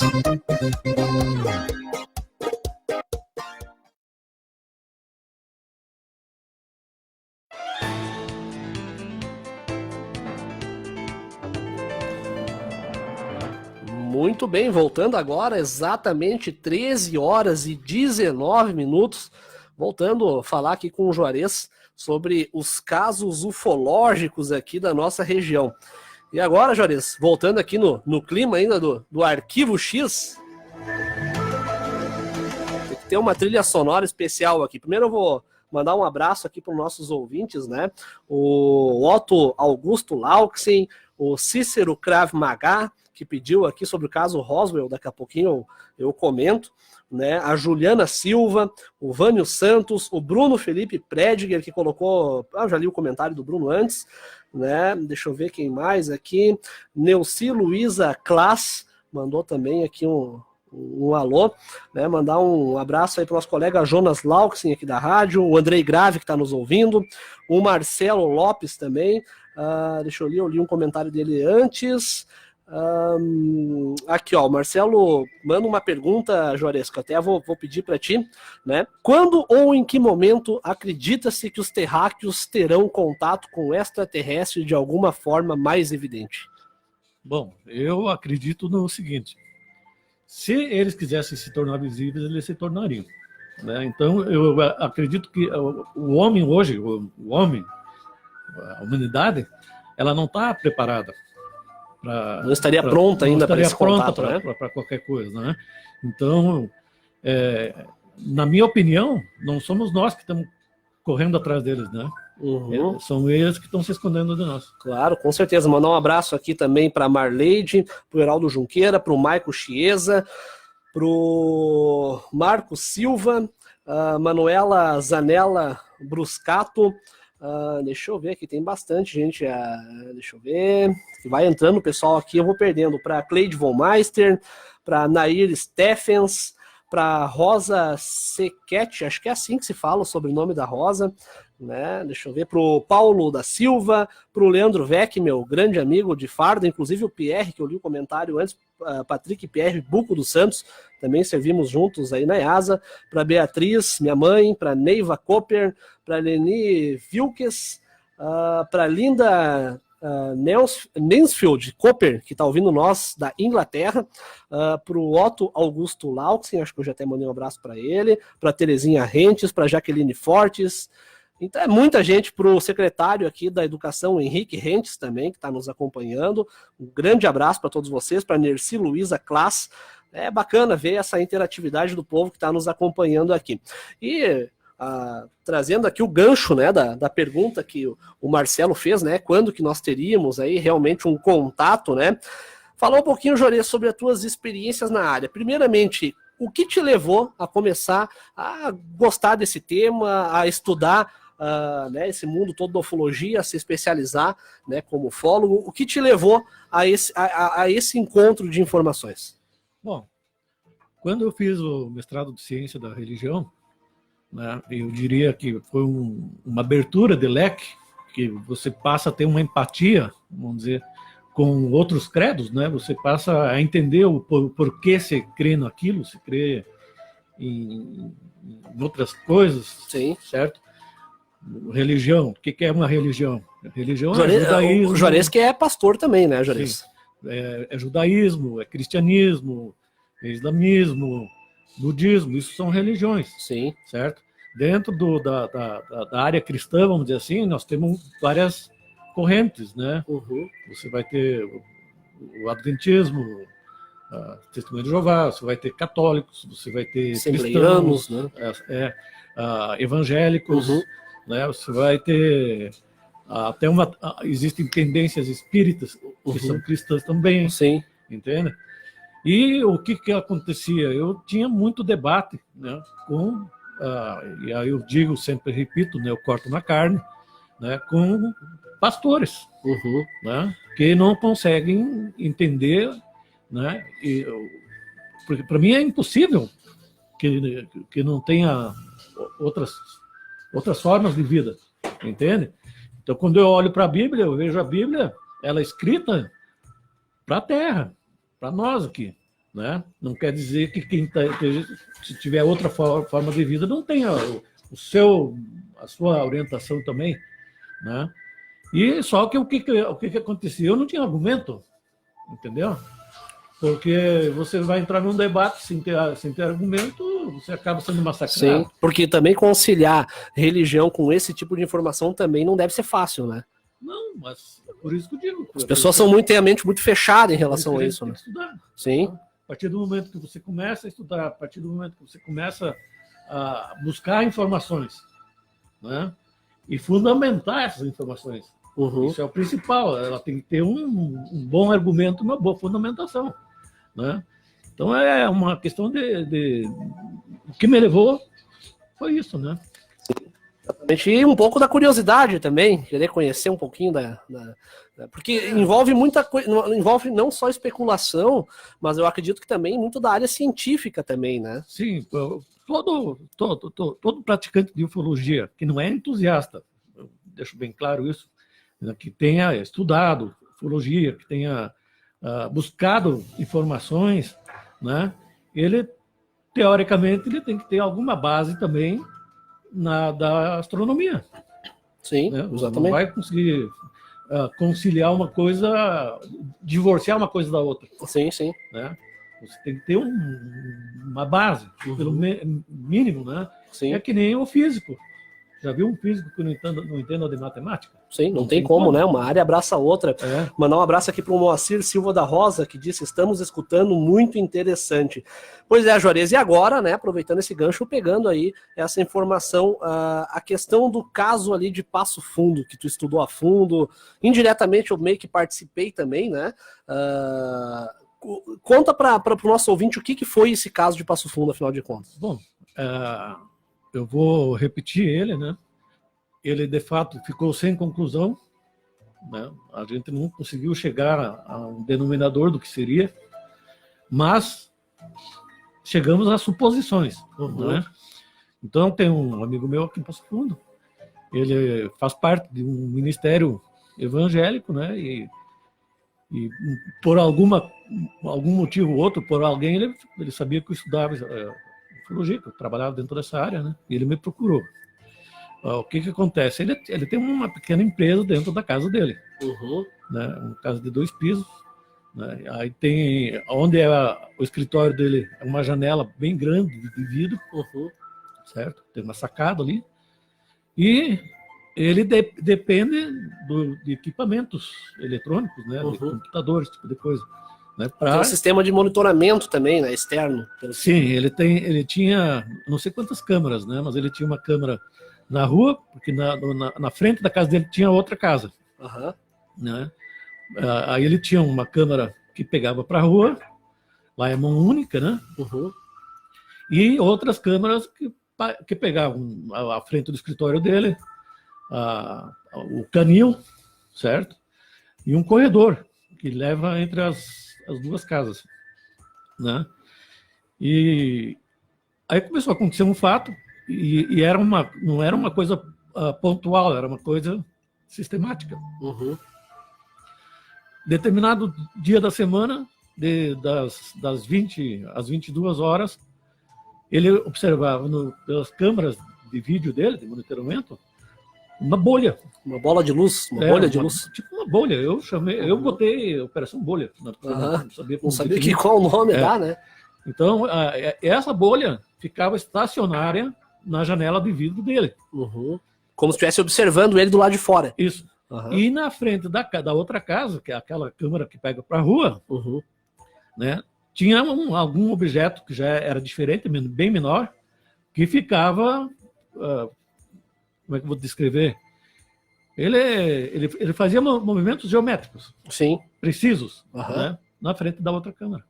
Né? Então, eu tive contato com várias pessoas do Brasil, né? Não vou me referir a nomes, né?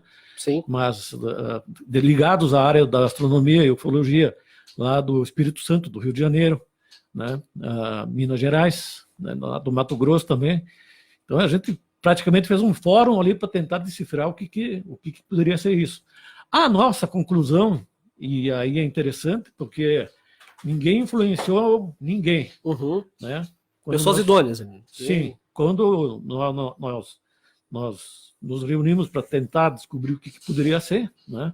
A nossa conclusão, e isso foi unânime, minha e desses outros senhores ali, é que era alguma forma de monitoramento.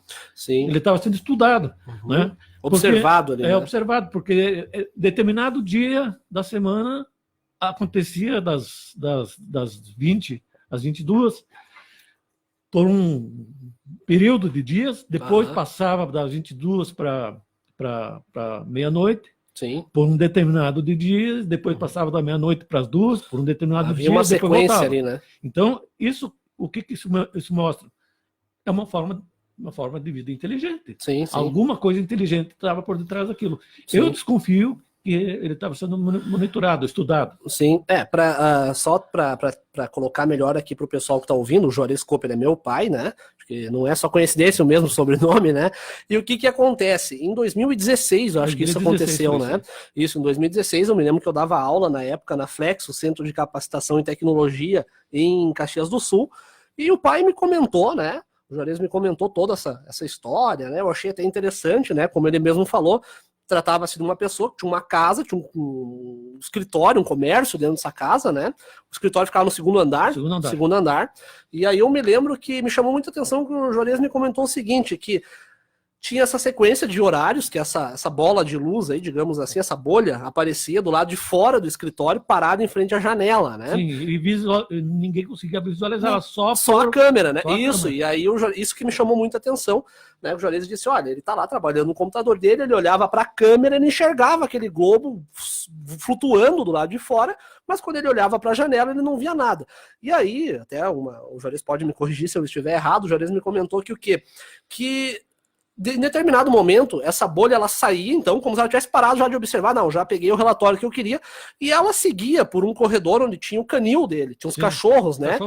Isso, cachorros enlouqueciam, e também tinha um outro detalhe que exatamente, tinha esse detalhe que me chamou muita atenção, que as luzes, o sensor ali de proximidade que acende a luz, todas elas ligavam, acompanhando o movimento dessa bolha, né? Na época eu até conversei com um conhecido meu que trabalha com monitoramento de imagens e sensores, o pessoal que trabalha na área da segurança, né?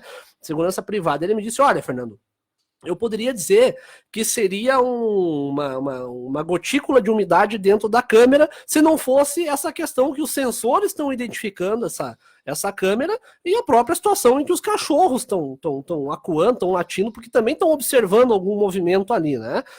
Lembrando que o cachorro, ele não precisa nem só da visão para observar, o próprio olfato dele é uma situação, a audição dele é uma coisa incrível, né? Como no caso do ET de Varginha, que um dos principais fatores das meninas terem se assustado era o cheiro da amônia. Então a gente não sabe se os bichos sentiram um cheiro, né, diferente ali. E aí o Juarez me comentou essa história. É isso, né, Juarez? Não sei se eu acrescentei nada mais aqui. Sim, daí nós tentamos identificar. Lembra? Isso, tentamos identificar para ver o que era, né?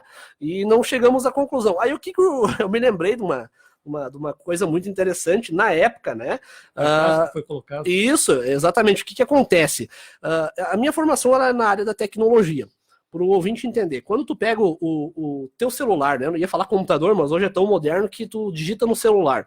Quando tu aperta a letra D do teu celular, o processador do teu celular, que é o cérebro do celular, ele não entende que tu tá apertando a letra D. Porque o celular, o computador, da mesma forma, num teclado, o computador, ele é analfabeto.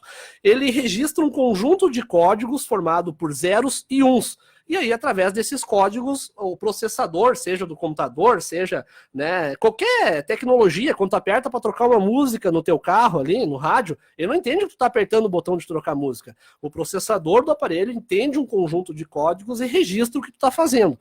E aí, no caso do computador, há esse sequenciamento que se chama de numeração binária, formado por zeros e uns. Eu me lembrei de uma passagem de um filme, né? O pessoal deve conhecer o Independence Day, né? Que é um filme muito bom, até eu acho bem interessante, onde eles teriam uma força alienígena teria vindo até a Terra, né? E no início do filme eles fazem algo que até um cientista teria. Foi muito bom quem escreveu aquele roteiro. Eles mandam um helicóptero, né? Para tentar interceptar essa nave alienígena. Esse helicóptero ele possui 2 painéis de luz, né? E as luzes elas se acendem, né, na combinação binária, formada por zeros e uns. No caso do filme, acho que era vermelho e verde, né? São combinações matemáticas. E assim que eles tentam fazer contato, essa força alienígena atira contra o helicóptero e destrói. E aí eu falei pro pai, eu disse, olha, eu entendo muito de combinação binária, vamos fazer o seguinte, vamos formar uma frase, né, codificada, formada por zeros e uns. Aí o ouvinte pensa, tá, mas o que tem a ver zeros e uns, sendo computador aqui? O que significa? Para uma raça alienígena, o Juarez pode me corrigir, para uma raça alienígena vir até a Terra, ela tem que ser milhares de anos mais evoluída que nós, né? Sim. Até porque é o máximo que nós aqui, com toda a nossa tecnologia, mandamos o quê? Um homem para a Lua e, claro, mandamos sondas, né? Tem a sonda Juno, que está em Júpiter, mas são só sondas, não são tripuladas, né? E eu acho que o máximo que a gente conseguiu de distância da Terra é com as sondas Voyager, eu acho. A Voyager já cruzou os confins do sistema solar, né? Já passou, já está fora do... Então, esse é o máximo que o ser humano mandou alguma coisa, né? Seria no limite do sistema solar. Décadas para lá para cumprir essa... Isso, a sonda Voyager, pro ouvinte que está escutando, ela foi enviada, né? São duas, né? A Voyager 1 e a Voyager 2 na década de 70, se eu não me engano, né? Então, para tentar encontrar, né, vida fora da Terra, né? Sim. Buscar informações científicas de outros planetas, né? Então, essa foi o máximo feito da raça humana foi isso. E eu, na época, conversando com o Juarez, eu disse, vamos tentar fazer uma frase em decodificação binária, se é uma força alienígena, digamos assim, que está observando esse cidadão, ela, por estar aqui na Terra, ela vai entender de matemática, que é a base de tudo, e ela vai saber ler. E aí eu escrevi em decodificação binária, né, para quem quiser, uma excelente matéria para se estudar, digitem ali decodificação binária, existem programas hoje que fazem decodificação binária, né, tu digita uma frase e ela te transcreve formado em zeros e uns. Né? E eu escrevi algo como nós sabemos que estamos sendo observados, mas também estamos observando de volta. E aí o que aconteceu, Juarez? Aí nós colocamos foi uma folha de ofício, uma folha de ofício, né? Colocamos aquela na porta da frente, da casa da frente. Não, da janela, não, na outra, que ela tinha os movimentos, né? Onde ela passava por ali, né? Passava.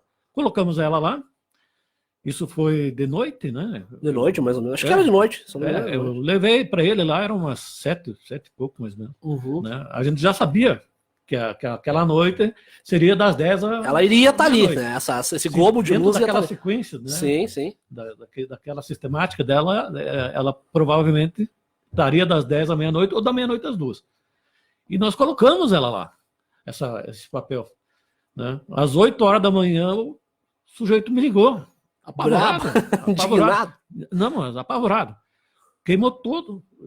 Aí você pode interagir, né? Queimou todo o sistema de monitoramento computador dele, de monitoramento, as câmeras, tudo. Né? Ele teve um prejuízo considerável, né? Sim, imagina. Pro ouvinte estar entendendo o que é um sistema de monitoramento. Tu tem não só o alarme da tua casa, e daí é formado, tem os aparelhozinhos das janelas, que identificam se a janela está sendo aberta ou não, da porta, mas nesse caso era o sistema de monitoramento em vídeo, né? Então tu tem o quê? Tu tem as câmeras, né? Ele tinha várias câmeras, e todas as imagens dessas câmeras, elas vão para um aparelho chamado DVR. Esse aparelho ele fica registrando em tempo real a compilação de informação ali, né? Tem um HD ali dentro, e aí depois tu pode pausar, não vou dizer rebobinar, né? Essa coisa mais antiga, tu pode voltar, tu pode avançar, tu pode baixar o arquivo do vídeo. Então, ou seja, tem as câmeras e tem o sistema de monitoramento aonde as imagens das câmeras vão parar, no caso, um aparelho chamado DVR. E tudo isso após essa bola, vou chamar de bola de luz, né? Bolha, após essa bolha ter passado em frente a essa frase decodificada, todo o sistema de monitoramento em vídeo do cara, câmeras, gravador, computador, tudo deu pau, queimou tudo, né? Foi Sim, ele tinha dentro do computador dele as formas, né? Não sei como chama, né? Mas tipo matrizes, né? Matrizes da empresa dele. Porque ele necessitava para produzir o comércio dele, né? Sim, sim. Ele perdeu tudo.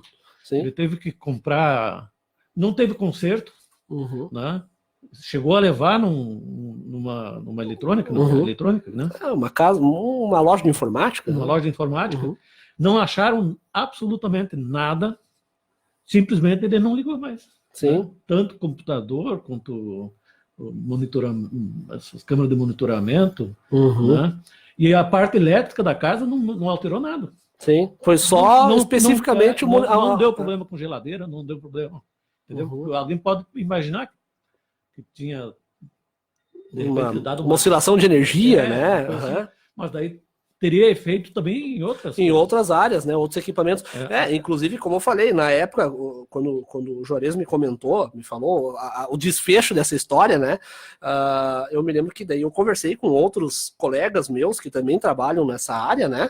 E eles me falaram, olha, cara, o que eu posso te dizer é que se fosse, normalmente quando acontece, né, que tu acaba vendo uma bola de luz numa câmera, numa imagem, pode ser a umidade da câmera, né? Agora, não teria justificativo os cachorros aquarem quando essa bola, pelas imagens, passa por eles, as luzes dos sensores de proximidade acenderem, não teria absolutamente nada a ver uma coisa com a outra, né? E aí tudo queimado do dia para a noite, né? E qual foi o desfecho, Juarez, depois desse evento aí?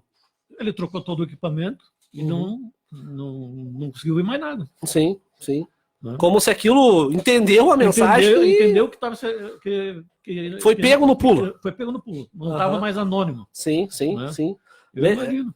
É interessante. O pessoal que quiser fazer perguntas aqui pela live, pode pedir, o Juarez vai respondendo. E, Juarez, uma situação que todo mundo fala, e eu vejo às vezes, o tal ET de Passo Fundo que aparece no filme Os Sinais, aquilo é real ou é ficção? Não, aquilo é ficção. É ficção, então. Não tem nada a ver aquilo ali. Não. Pois é, porque muita gente fala... usaram aquela referência, não sei por que botaram. Passo Fundo, né? Eu não entendi também. Mas a gente olha filmes, mostra Miami, mostra... Sim. O filme dos Sinais, que é com o ator que está em evidência, mais evidência ainda agora, que é o Joaquim Fênix, que inclusive fez um novo Coringa agora, né? E o Mel Gibson, se eu não me engano, são dois baita atores que fizeram esse filme. E no filme tem um momento lá que os alienígenas já estão invadindo a Terra e aparece uma filmagem que teoricamente seria de Passo Fundo, né? Em Passo Fundo foi avistado, né, um alienígena. Eu até acredito que eles usaram o nome de Passo Fundo, mas a imagem não foi feita em Passo Fundo. Sim, tanto que o áudio, o pessoal tá falando em espanhol naquele áudio, né? Pois é. Me diz uma coisa, Juarez, outros casos que tu ouviu falar, ou que participou, porque muito se fala que quando uma força alienígena vem para a Terra, uma coisa fica a radiação no lugar, algum caso assim específico? Ali em Carazinho, não vou mencionar a localidade. Não, pode manter em sigilo. Preservar as pessoas que estão envolvidas, né? Mas tem uma localidade do interior ali de Carazinho, né, que tem uma rua vicinal que acaba saindo no asfalto, na BR, né? E vai para o interior, né? Normal. E no meio do entroncamento que tem lá, tem um poste com um transformador. Sim. Né? Um transformador ali, que de certo manda energia para um lado, manda energia para o outro lado e tal. E o que aconteceu? Né? Dois amigos, vamos dizer assim, estavam de carro, né? Tinham saído de uma festa de uma comunidade que tem lá no interior. Um baile lá, um baile, um jantar dançante, sei lá. Sim. Né? E quando eles perceberam, eles estavam com um objeto estranho por sobre eles, sobrevoando cruzou por eles, né? Aí eles tiveram um pane no carro, né? Tiveram que fazer o percurso dali para frente a pé. E quando eles chegaram nesse entroncamento, aquele objeto estava sobre aquele transformador, emitindo uma luz sobre o transformador. Sim.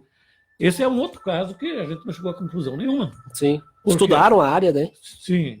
Né? Foram até a área. Ela ficou tipo eletromagnetizada, sabe? Energizada. Mas é só num raio ponto, de né? uns 30 metros, 40 metros, né? Sim. Tem uma cerca lá. Entende? Daí até eu tenho companheiros que são da ufologia ali de Carazinho, eles têm aparelhos que podem fazer o aferimento. Sim, tu acaba monitorando isso, né? Aquele contador como é que é? De radiação. Sim. Muito usado, inclusive, na Ucrânia, né? Por causa de Chernobyl. E eles detectaram um índice muito alto e só naquele lugar. Né? A pergunta, como se diz que não quer calar, o que nós não entendemos? O que ele estava fazendo em cima de um poste, né? Ele estava uns 20 metros. Talvez pegando energia daquele lugar. Mas pegar energia para quê? Pois é. É uma coisa complicada. Se eles têm todo esse avanço, eles não vão necessitar da nossa energia elétrica. Seria minimamente suficiente para eles. Né? Aí chegamos a vários pensamentos, né? Porque lá também passa fios de telefonia, né? Você estão captando dados, mas eles também teriam uma tecnologia muito maior. Não precisariam vir até aqui para isso. Não precisariam vir ali para ver. Né? Hoje você está sendo monitorado, né? Até você como jornalista sabe, né? As operadoras que estão dando informação por causa das aglomerações. Sim. Né? Então, se nós já temos essa tecnologia, o que eles estavam fazendo lá? Sim. Seria mais fácil eles cercarem um satélite fora da órbita da Terra do que virem até o fio de transmissão, né? Então, tem coisas que a gente não consegue entender. Sim, e batendo de novo aqui na tecla do Arthur Berletti, né, eu trago de novo esse assunto, né, para quem perdeu lá no início do programa, inclusive, pessoal, essa live que já chega a 1h41 de transmissão, daqui a pouco essa live vai ficar disponível, né, na página aqui da Rádio Cidade 104.9, quem quiser e quem perdeu, quem pegou pela metade pode acompanhar lá, né, a gente sabe que o pessoal muitas vezes essa hora está no trabalho, então podem acompanhar depois. A gente falou no início ali sobre o Arthur Berlet, né, que foi um caso que aconteceu aqui no interior, né, próximo a Carazinho, né, Juarez, e como que ele teria sido abduzido, assim, o início da história, ele estava caminhando, ele estava voltando para casa, como é que foi o contato? Para casa, né, e ali na esquina Natalino. Naquela época não tinha transporte como a gente tem hoje. Né? Os percursos eram feitos a pé. Né? E ele observou um objeto que ele não sabia o que era, aí da curiosidade, né? Falou mais alto, chegou perto e ele foi atingido por um facho de luz. Né? Quando ele acordou... Apagou depois disso. Quando ele acordou, ele estava em Acarte. Seria um planeta distante da Terra. Distante, né? Na época... Ele descreve em torno de 60 milhões de quilômetros, uma coisa parecida, né? Sim. Então, acordou lá, daí ele faz toda aquela descrição da questão de gravidade, se sentia quase que um balão lá. Né? Coisas que, e detalhe, né? Isso foi em 1958, maio de 1958. Sim, pois é, 1958, né? O primeiro homem, né, que saiu da Terra para fazer uma volta na Terra foi um astronauta da antiga União Soviética, o Yuri Gagarin, né? Isso foi em 68. 10 anos depois. E o Arthur Berlet, que era um colono, né? Digamos assim, uma pessoa humilde, uma pessoa do interior, né? Ele era tratorista da prefeitura, né? Ou seja, uma pessoa humilde, né? Sem conhecimento, talvez pudesse até não saber ler e escrever na época, né? Uma pessoa muito humilde. E quando ele volta, né? Quando ele retorna desse planeta, uma das primeiras coisas que ele fala era que a Terra era azul. E detalhe, se vocês digitarem na internet ali, a Terra é azul, foi uma frase que o Yuri Gagarin, o primeiro astronauta a sair da Terra e dar uma volta na Terra, né? Falou em 68. né? 10 Porque anos depois. 10 anos depois, porque assim, a gente está aqui na Terra, a gente vê o céu azul, mas hoje, claro, para nós é banal essa informação, a Terra é azul. Óbvio que a Terra é azul, né? Tem várias fotos da Sim. Terra, mas na época não A tinha. referência de terra azul é em relação aos oceanos. Sim, Né? porque, mas aí que tá, mas para nós, assim, hoje a gente sabe que a Terra é azul, porque tem os oceanos e tal, mas na época não se tinha essa informação, né? Uma pessoa aqui do interior, de próximo a Carazinho, né? É em Sarandi. Sarandi, né? Então não se tinha essa informação. São alguns quilômetros da esquina Natalino até a cidade de Sarandi. Né? Uhum. Esse lugar ainda existe até hoje. Sim. Toda vez que eu vou para Chapecó ou para Santa Catarina, eu passo por lá. Passa por lá. Na Passa época por é lá. uma estrada de chão, provavelmente, Isso. né? Daí eu até comento, aqui aconteceu isso. Mas tu já falou umas 500 vezes.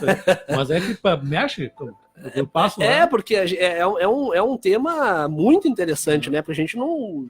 Imagina, hoje, como eu falei, com tanto filme sobre alienígena, para nós é até banal falar, mas a Terra é azul, mas em 58 não se tinha essa informação, ainda mais no Brasil.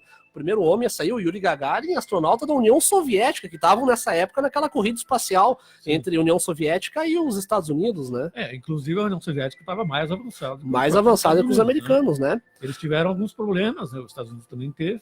Depois com a... Guerra Fria? Na Guerra Fria.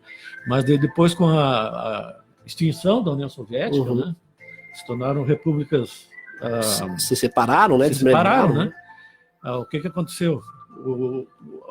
A Rússia em si não teve como manter o plano, né? Sim. Só que eles estavam bem mais avançados, né? Porque eles conseguiram fazer troca de pessoas no espaço que os Estados Unidos não conseguiam. Inclusive, após a Segunda Guerra Mundial, se eu não me engano, os cientistas nazistas, né, foram repatriados na Rússia. Inclusive, acho que o projeto do V2, que é o primeiro foguete, foi pego justamente pelos soviéticos, né? Não, essa é a informação. Quando acabou a Segunda Guerra Mundial, né, os prisioneiros de guerra foram executados ou foram absolvidos, e os cientistas nazistas, né, tinham credibilidade, foram divididos, né, entre Estados Unidos e Rússia, e a Rússia herdou, então, os cientistas que tinham o projeto do V2, que era justamente o projeto do foguete. Por isso que a União Soviética, na época, inclusive, foi à frente, né, dos Estados Unidos com esses projetos. E uma última pergunta para nós encerrar aqui, Jores. O que tu me diz sobre Nibiru? Todo mundo fala sobre Nibiru. O que é Nibiru, afinal de contas?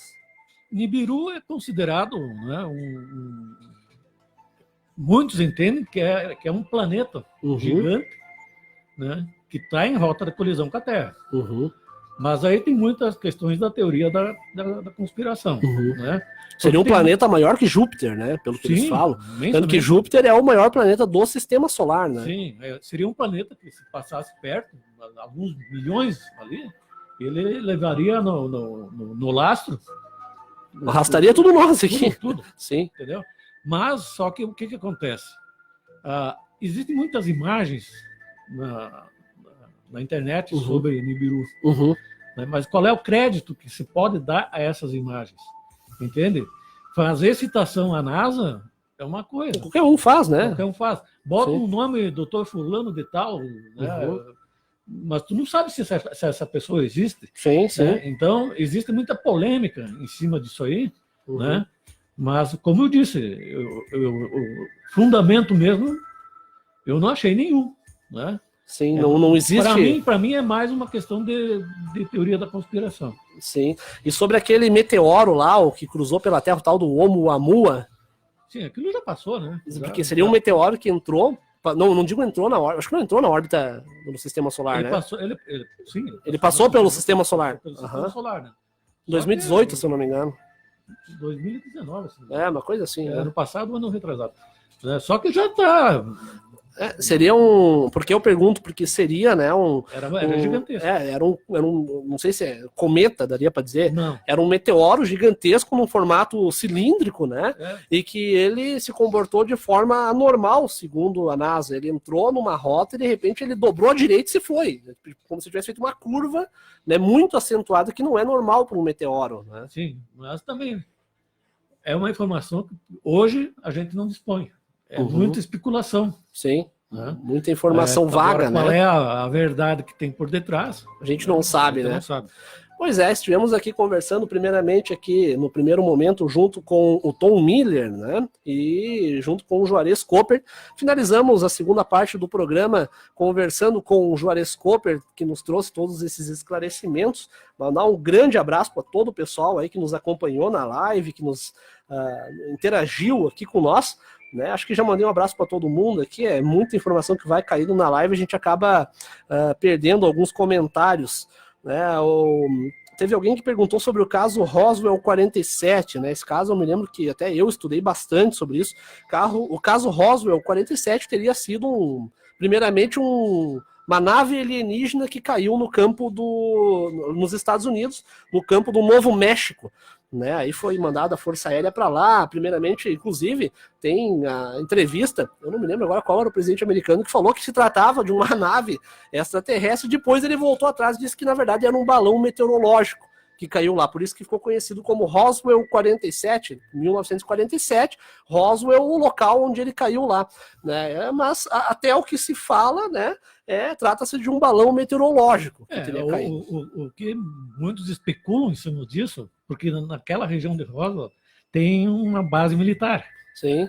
Né? Então tem filmes sobre isso, tem documentários que ela teria vários níveis subterrâneos ali. Inclusive aparece uma outra pergunta aqui, ó, Juarez. O que seria a Área 51? Nós já esqueci até disso aí, né? A Área 51 é lá.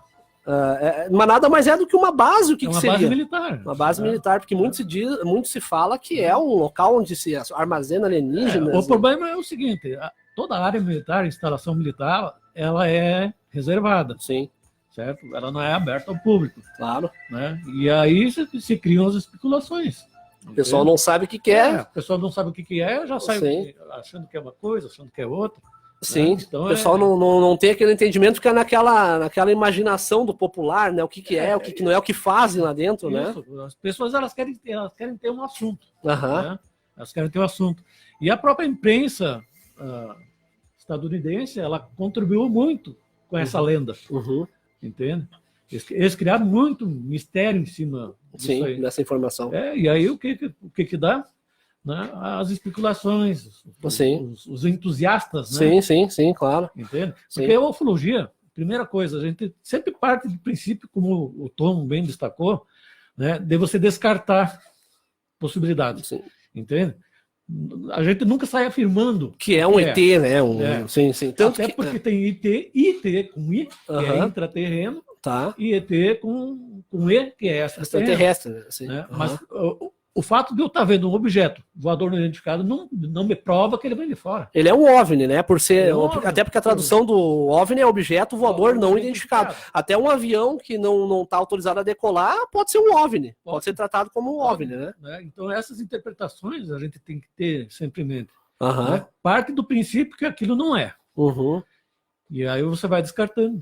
Claro. Né? Como eu disse, tem coisas que você não chega a conclusão nenhuma. Sim, pois é. Entende? Exatamente. Você já não tem mais a materialidade. Sim. Né? E aí fica... E outra, você pega um fato, pega 10 testemunhas, você vai ter várias versões. Um que vai dizer que é uma coisa, outro que vai dizer que é outra. Todo mundo afirma de alguma forma, né? Cada um interpreta do jeito que vê, né? Exatamente. Muito obrigado, então, Juarez, né? Agradecemos aí a tua participação, né? A live vai ficar completa aqui na página da Rádio 104.9. Quem quiser assistir desde o início, tem a participação do Tom Miller, do Juarez também, né? O Tom Miller ele teve que sair aí 1h15, né? Tem o serviço secular dele, e a gente tocou o barco aqui, interagindo mais sobre o assunto. Um grande abraço a todos vocês. O Mauro Constantino já está chegando aqui na rádio com o programa Tarde Legal, né? Agradecemos a companhia, a paciência, né? E a audiência de todos os nossos ouvintes. Lembrando que os nossos apoiadores aqui do jornalismo, Empório de Ferragens TK, SOS Gás e Água, SMAD Viagens e Turismo, DC Velcro Imóveis, Grão Colônia, a marca Copeagri, MPK Assistência Familiar, Funerária e Marmoraria, HCC Energia Solar, Cicobi, né, Banco Cicobi, faça a sua parte aí, entre um apanhado gigantesco de patrocinadores aí que nós já passamos aqui a abertura, né? As propagandas. Muito obrigado a todos vocês. Voltamos amanhã de manhã com mais notícias, mais informações e vamos lá, né? Trazendo aqui o programa Tarde Legal com o Mauro Constantino. Terminar aqui esse nosso programa com o Aha, Take On Me.